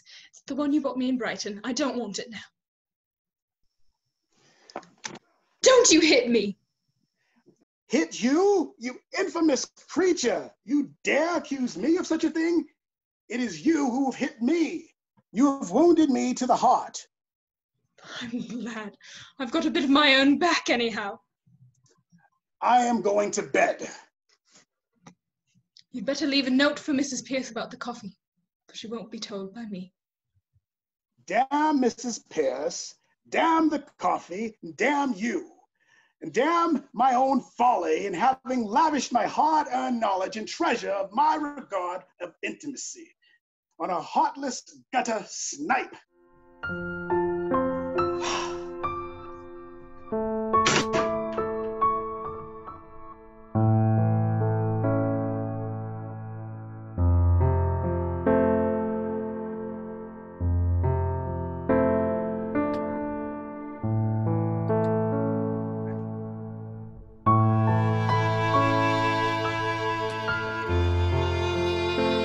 Mr. Henry, ma'am, is downstairs with Colonel Pickering. I'll show them up. They're using the telephone, ma'am. Telephoning to the police, I think. What? Mr. Henry is in a state, ma'am. I thought I'd better tell you. If you would have told me Mr. Henry was not in a state, that would have been more surprising. Tell them to come up when they finish with the police. I suppose ma'am. they've lost something. Oh, go upstairs and tell Miss Doolittle that Mr. Henry and the Colonel are here. Ask her not to come down till I send for her. Yes, ma'am. Look here, Mother, here's the confounding thing. Yes, dear. Good morning. What is it? Eliza has bolted. You must have frightened her. Frightened her? Nonsense. She was left last night, as usual, to turn out the lights and all of that. And instead of going to bed, she changed her clothes and went right off. Her bed wasn't slept in. She came in a cab for her things before 7 this morning. And the fool Mrs. Pierce let her have them without telling me a word. What am I to do? Do without, I'm afraid, Henry. The girl has a perfect right to leave if she chooses. But I can't find a thing. I don't know what my appointments are. I've got Pickering. Good morning, Mrs. Higgins. Has Henry told you? What does that ass of an inspector have to say? Have you offered a reward? You don't mean to say you have set the police after Eliza? Of course. What are police for? The inspector made a lot of difficulties. I really think he suspects us of some improper purpose. Well, of course he did. What right have you to go to the police and give the girl's name as if she were a thief or a lost umbrella or something, really? But we want to find her. Can't let her go like this, Mrs. Higgins. What were we to do? You have no more sense, either of you, than two children. Why... Mr. Henry, a gentleman wants to see you, very particular. He's been sent on from Wimpole Street. Oh, brother. I can't see anyone now. Who is it? Mr. Doolittle, sir. Doolittle? You mean the dustman? Dustman? Oh, no, sir. A gentleman. By George, it's some relative of hers she's gone to. Somebody we know nothing about. Send him in quick. Yes, sir. Gentile relatives. Now we shall hear something. Do you know any of her people? Only her father, the fellow we told you about. Mr. Doolittle. See here! Do you see this? You've done this! Done what, man? This! Oh, look at it! Look at this tie! Look at this coat! Has Eliza been buying you clothes? Eliza? Not she! Not my half! Why would she buy me clothes? Good morning, Mr. Doolittle. Won't you sit down? Asking your pardon, ma'am. I am so full up with what has happened to me, I can't even think of anything else. What the dickens has happened to you? Anything might happen to anybody, as you might say, and nobody's to blame but Providence. But this is something you done to me, Henry Higgins. Have you found Eliza? That's the point. Have you lost her? Yes. You have all the luck. I ain't found her, but she'll find me quick enough after what you done to me. What has my son done to you, Mr. Doolittle? Done to me? Ruined me. Destroyed my happiness. He's tied me up and delivered me into the hands of middle-class morality. You're raving. You're drunk. You're mad. I gave you £5. After that, I had 2 conversations with you at £0.50 an hour. I've never seen you since. Oh, drunk am I? Mad am I? Well, tell me this. Did you or did you not write a letter to an old blighter in America that was given $5 million to found a moral reform society all over the world? And he wanted you to invent a universal language for him. What? Ezra D. Wannafeller? He's dead. Well, yes, he's dead, and I'm done for. Now, did you or did you not write a letter to him saying that the most original moralist in all of England, to the best of your knowledge, was Alfred Doolittle, a common dustman? Oh, after your last visit, I remember making some silly joke of the kind. Ah, well, you may as well call it a silly joke. It put the lid on me right enough. Just give him the chance he wanted to show that Americans is not like us, that they recognize and respect merit in every class of life, however humble. Them words is in his bloomin' will, and which, Henry Higgins, thanks to your silly little joking, he leaves me a share in his pre-digested cheese trust worth $3,000 a year on condition that I lecture for his Wallerfeller Moral Reform World League as often as they like, up to 6 times a year. The devil he does. Whew. What a lock. A safe thing for you, Doolittle. They won't ask you twice. Oh, it ain't the lecturing I mind. Oh, I'll lecture him blue in the face, I will, and not turn a hair. It's making a gentleman out of me that I object to. Who asked him to make a gentleman out of me? I was happy. I was free. I touched pretty nigh everybody for money when I wanted it, same as I touched you, Henry Higgins. Now, I'm wanted. Yeah, tied neck and heels, and everybody touches me for money. Oh, it's a fine thing for you, says Mr. Solicitor. Oh, is it, says I. You mean it's a good thing for you, I says.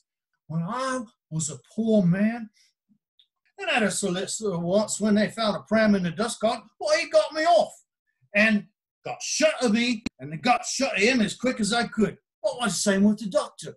Well, they used to shove me out of the hospital before I could hardly stand on my legs, and I'll have nothing to pay. But now they finds out that I am not an healthy man, and they need to look after me twice a day. In my own house. Well, I'm not letting do a hand's turn for myself. Well, somebody else must do it and touch me for it. A year ago, I hadn't a relative in the world, except maybe 2 or 3, and they wouldn't even speak to me. Now, I've got 50, and not a decent week's wages in the lot of them. Well, I have to live for others, and not myself. That is what we call middle-class morality. Well, you talk of losing Eliza. Well, don't you be anxious. I'll bet she's on my doorstep by this. Well, she could have supported herself on selling flowers. Except I'm respectable. And next to one to touch me will be you, Henry Higgins. Well, I'll have to learn how to speak middle-class language instead of speaking proper English like this. Well, that's where you come in, and I dare say that's why you done it. But my dear Mr. Doolittle, you need not suffer all this if you really are in earnest. Nobody can force you to accept this bequest. You can repudiate it. Isn't that so, Colonel Pickering? I believe so.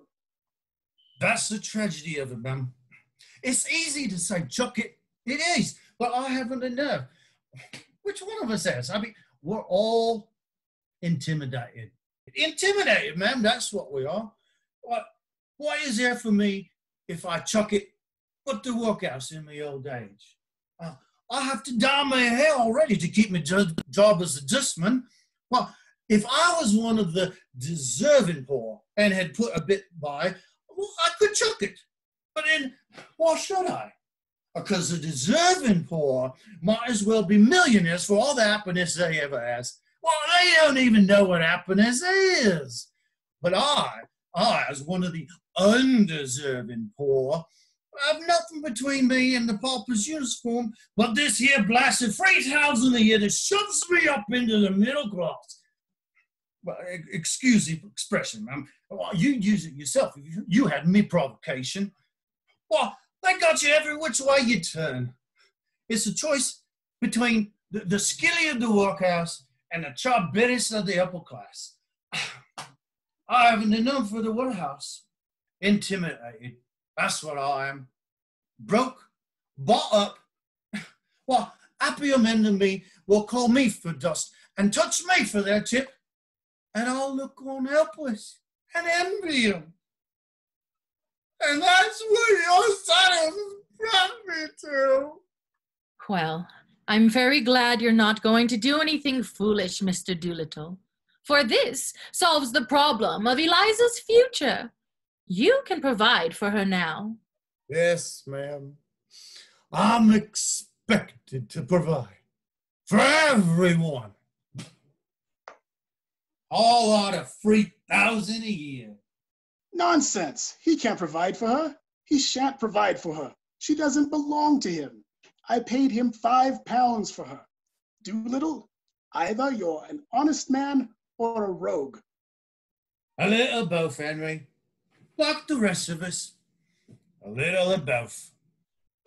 Well, you took that money for the girl, and you have no right to take her as well. Henry, don't be absurd. If you really want to know where Eliza is, she is upstairs. Then I shall jolly soon fetch her downstairs. Be quiet, Henry. Sit down. Sit down, dear, and listen to me. Oh, very well, very well. But I think you might have told us a half hour ago. Eliza came to me this morning. She passed the night partly walking about in rage, partly trying to throw herself into the river and being too afraid to, and partly in the Carlton Hotel. She told me of the brutal way you two treated her. What? My dear Mrs. Higgins, she's been telling you stories. We didn't treat her brutally. We hardly said a word to her. We parted on particularly good terms. Higgins, did you bully her after I went to bed? Just the other way about. She threw my slippers in my face. She behaved in the most outrageous way. I never gave her the slightest provocation. The slippers came bang into my face the moment I entered the room, before I had uttered a word and used perfectly awful language. But why? What did you do to her? I think I know pretty well what you did. The girl is naturally rather affectionate, I think. Isn't she, Mr. Doolittle? Very tender-hearted. Takes after myself. Just so. She had become attached to you both. She worked very hard for you, Henry. I don't think you quite realize what anything in the nature of brain work means to a girl like that. Well, it seems that when the great day of trial came, and she did this wonderful thing for you without making a single mistake, you two sat there and never said a word to her, but talked about how glad you were that the whole thing was over and how bored you had been with the whole thing. And then you were surprised because she threw your slippers at you. I should have thrown the fire irons at you. We said nothing, except that we were tired and wanted to go to bed, did we, Pick? That was all. Quite sure. Absolutely, really, that was all. You didn't thank her, or pet her, or admire her, or tell her how splendid she'd been. But she knew all of that. We didn't make speeches of it. If that's what you mean. Perhaps we were a little inconsiderate? Is she very angry? Well, I'm afraid she won't go back to Wimpole Street. Especially now that Mr. Doolittle is able to keep up the position you have thrust on her, because she says she's quite willing to meet you on friendly terms and to let bygones be bygones. Is she? By George! Oh! If you promise to behave yourself, Henry, I'll ask her to come down.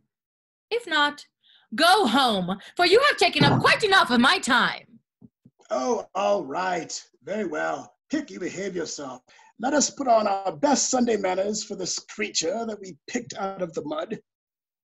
Oh, now, Henry Higgins, have some consideration for my feelings. As a middle-class man. Remember your promise, Henry. Mr. Doolittle, will you be so good as to step out on the balcony for a moment?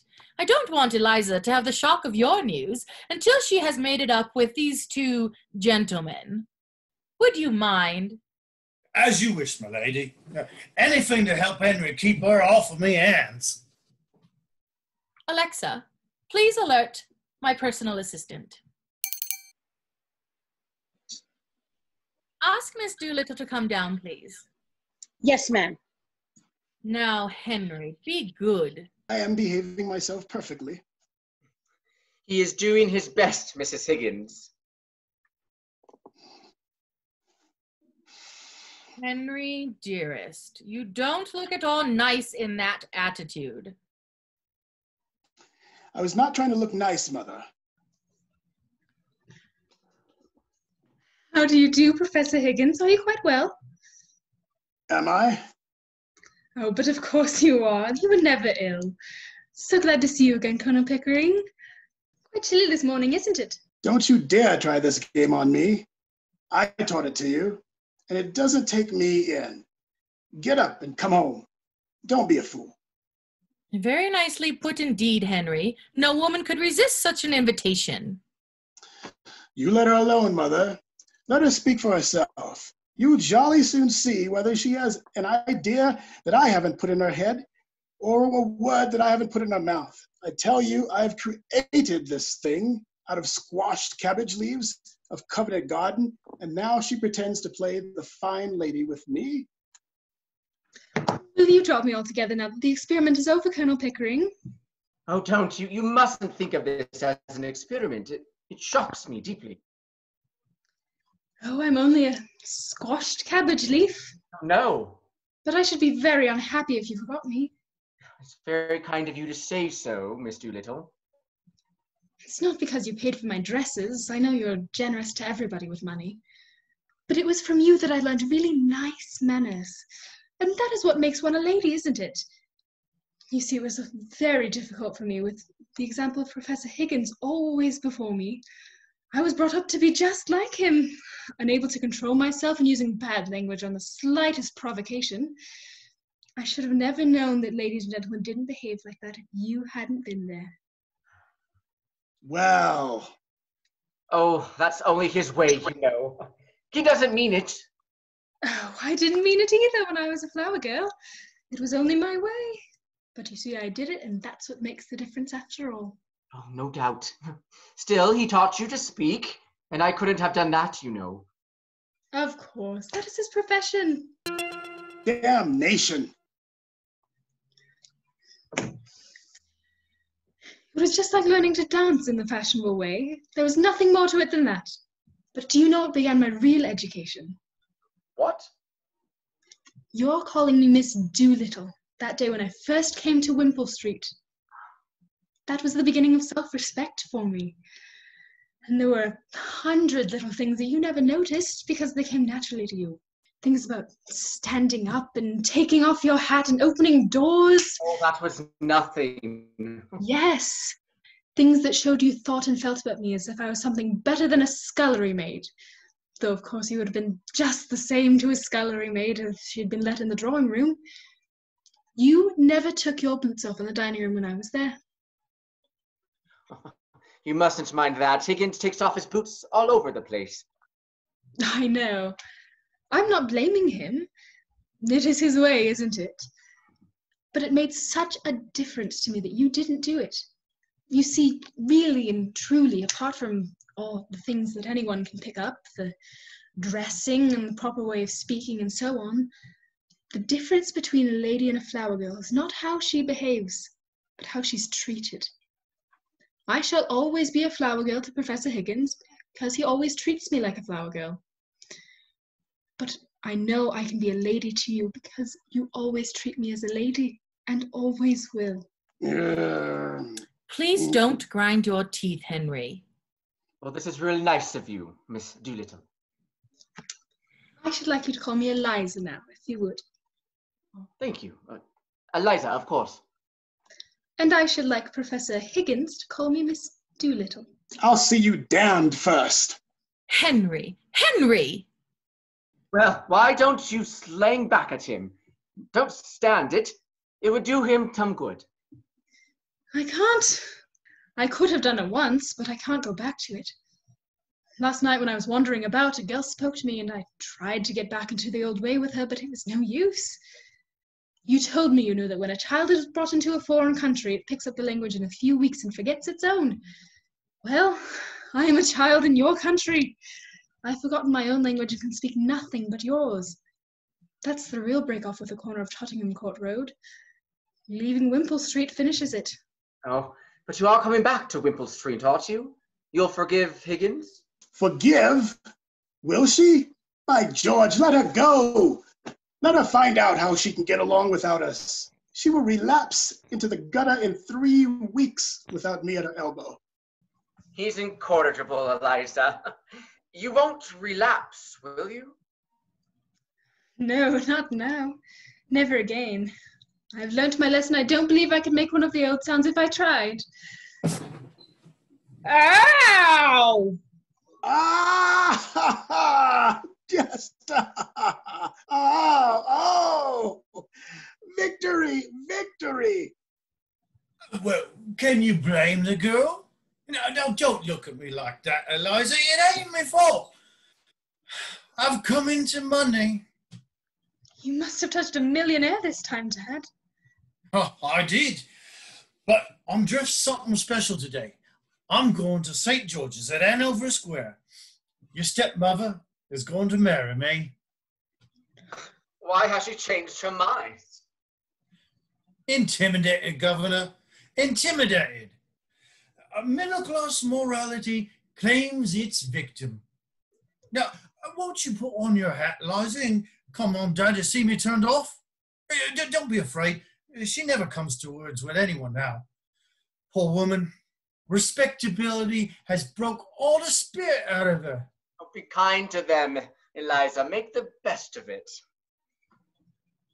Well, just to show there's no ill feeling, I'll be back in a moment. I feel uncommon nervous about the ceremony, Colonel. I wish you'd come and see me through it. But you've been through it before, man. You were married to Eliza's mother. Who told you that, Colonel? Well, nobody told me that, but I concluded naturally. No. It ain't the natural way, Colonel. It's only the middle-class way. Me way was always the undeserving way. Well, you'll come to the church, Colonel? And you'll see me through straight? With pleasure, as far as a bachelor can. May I come, Mr. Doolittle? I should be very sorry to miss your wedding. I should be indeed honoured by your condescension, ma'am. And my poor woman would take it as a tremendous compliment. Oh, she's been very low, thinking of all the happenings that are no more. I'll order the carriage and get ready. I shan't be more than 15 minutes. I'm going to the church to see your father married, Eliza. You had better come with me in the carriage. Colonel Pickering can go on with the bridegroom. Bridegroom? What a word. Makes a man realize his position somehow. Before I go, Eliza, do forgive me and come back to us. I don't think Papa would allow me, would you, Dad? Oh, well, they played you off cunning, Eliza, them two sportsmen. If it had been only one of them, you could have nailed him. But as you see, there was two. And one of them sort of chaperoned the other, you might say. It was awful of you, Colonel, but I bear you no malice. I should have done the same thing myself. But I've been the victim of one woman after another my whole life. I don't begrudge you two getting the better of Eliza, so I shan't interfere. But it's time for us to go, Colonel. So long, Henry. See you at the church, Eliza. Do stay with us, Eliza.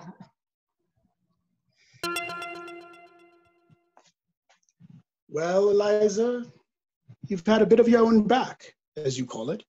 Have you had enough? Or do you want any more? You want me back only to pick up your slippers and put up with your tempers and fetch and carry for you. I haven't said I wanted you back at all. Oh, indeed. Then what are we talking about? About you, not about me. If you come back, I shall treat you just as I've always treated you. I can't change my nature, and I don't intend to change my manners. My manners are exactly the same as Colonel Pickering's. That's not true. He treats a flower girl as if she was a duchess. And I treat a duchess as if she were a flower girl. I see. The same to everybody. Just so. Like father.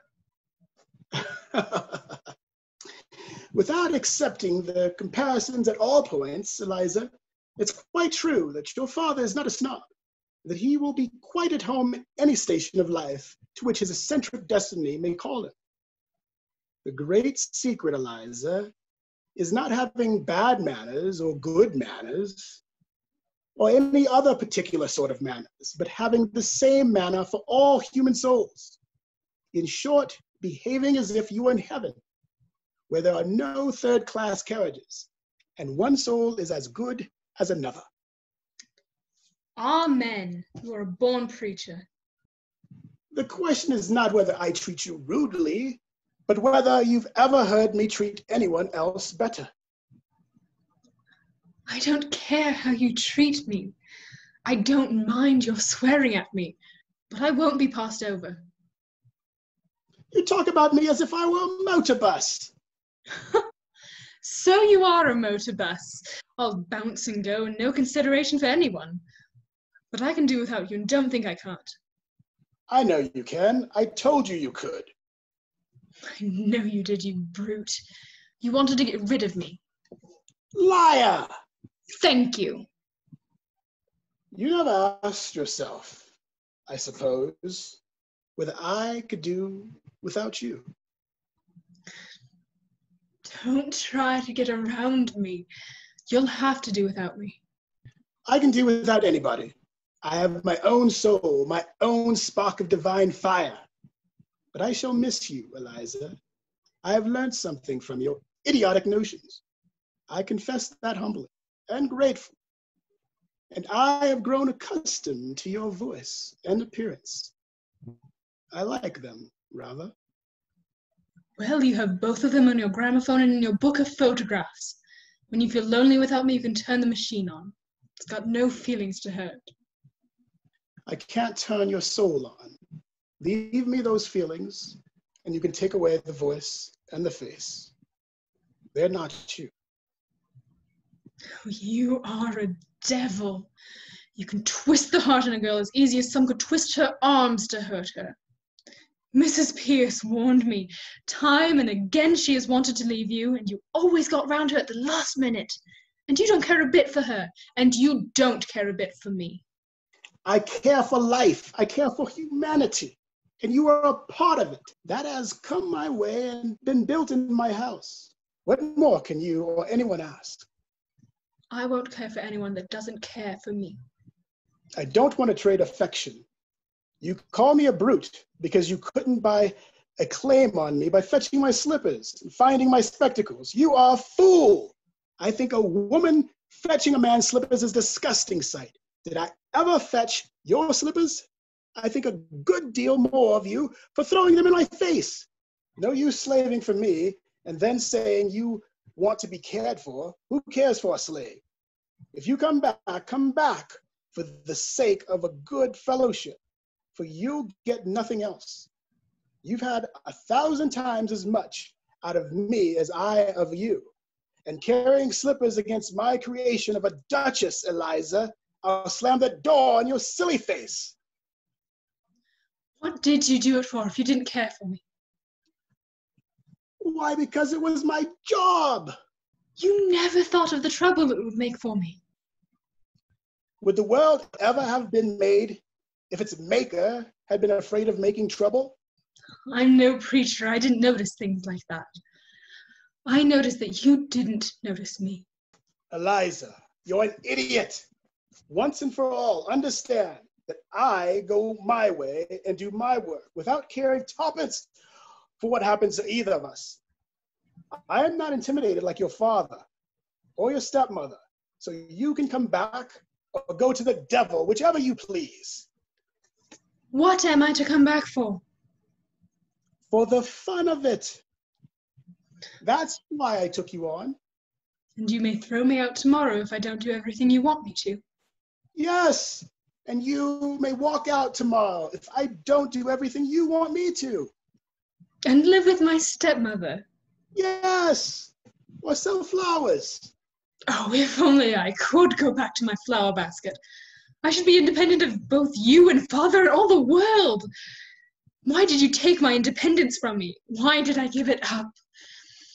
I'm a slave now for all my fine clothes. Not a bit. I'll adopt you as my daughter and settle money on you if you like. Or would you rather marry Pickering? I wouldn't marry you if you asked me, and you're nearer my age what he is. Than he is, not than what he is. I'll talk as I like. You're not my teacher now.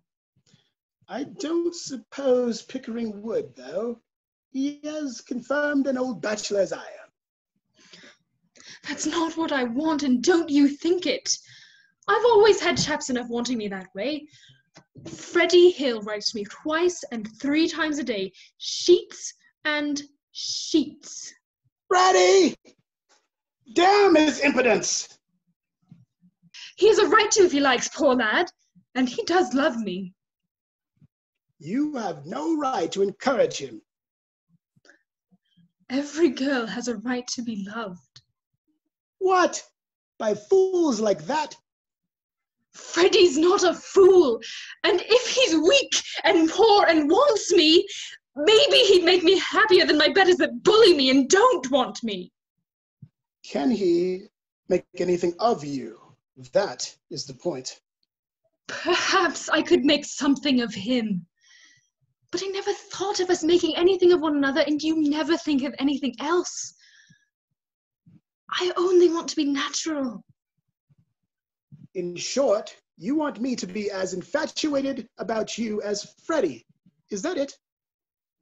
No, I don't. That's not the sort of feeling I want from you. And don't you be too sure of yourself or of me. I could have been a bad girl if I'd liked. I've seen some more things than you for all your learning. Girls like me can drag gentlemen down to make love to them easy enough, and they wish each other dead the next minute. Of course they do. Then what in the thunder are we quarreling about? I want a little kindness. I'm not dirt under your feet. What I did, was not for the dresses and for the taxis. I did it because we were pleasant together, and I came to care for you. Not to want you to make love to me, but more friendly-like. Well, of course. That's just how I feel. Now Pickering feels. Eliza, you are a fool. It's not a proper answer to give me. It's all you'll get until you stop being a common idiot. You find me cold and unfeeling, selfish, don't you? Very well. Be off with you. To the sort of people you like. Marry some sentimental hog or other with lots of money and thick pair of lips to kiss you with and a thick pair of boots to kick you with. If you can't appreciate what you've got, you better get what you can appreciate. Oh, you are a cruel tyrant. I can't talk to you. You turn everything against me. I'm always in the wrong. But you know very well all the time that you're nothing but a bully. You know I can't go back to the gutter, as you call it, and that I've no real friends in the world but you and the Colonel. You know I couldn't bear to live with a low common man after you two, and it's wicked and cruel of you to insult me by pretending I could. You think I must go back to Wimpole Street because I have nowhere else to go but father's, but don't you be so sure that you have me under your feet to be trampled on and talked down. I'll marry Freddie, I will, as soon as he is able to support me. Rubbish! You shall marry an ambassador. You shall marry a governor, the General of India, or Lord Lieutenant of Ireland, or somebody who wants a deputy of Queen. I'm not going to have my masterpiece thrown away on Freddie.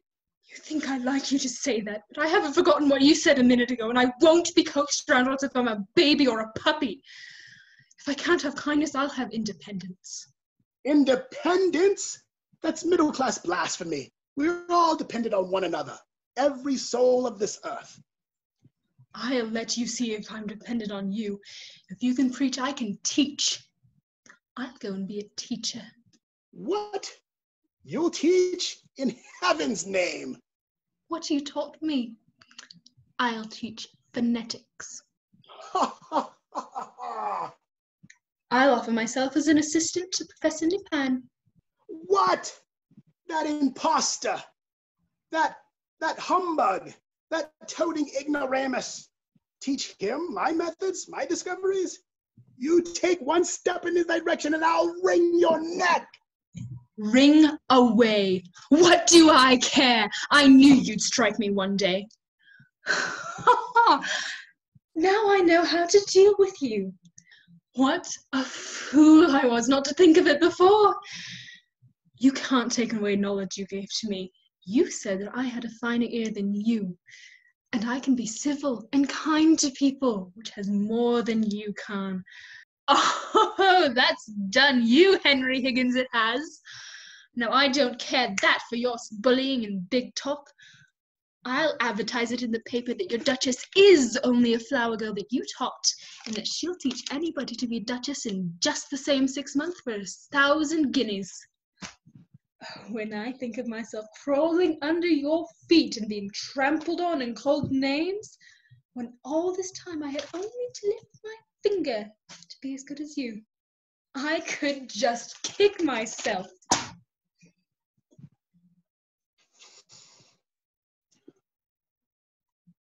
You damned and perverted slut, you. But it's better than sniveling, better than fetching slippers and finding spectacles, isn't it? By George, Eliza, I said I'd make a woman of you, and I have. I like you like this. Oh, yes, you can turn around and make up to me now that I'm not afraid of you and can do without you. Of course I do. You little fool. 5 minutes ago, you were like a millstone around my neck. Now you're a tower of strength, a consort, a battleship. You and I and Pickering will be 3 old bachelors together instead of only 2 men and a silly gal. The carriage is waiting, Eliza. Are you ready? Right. Is the professor coming? Certainly not. He can't behave himself in church. He makes remarks out loud all the time on the clergyman's pronunciation. Then I shall not see you again, Professor. Goodbye. Goodbye, dear.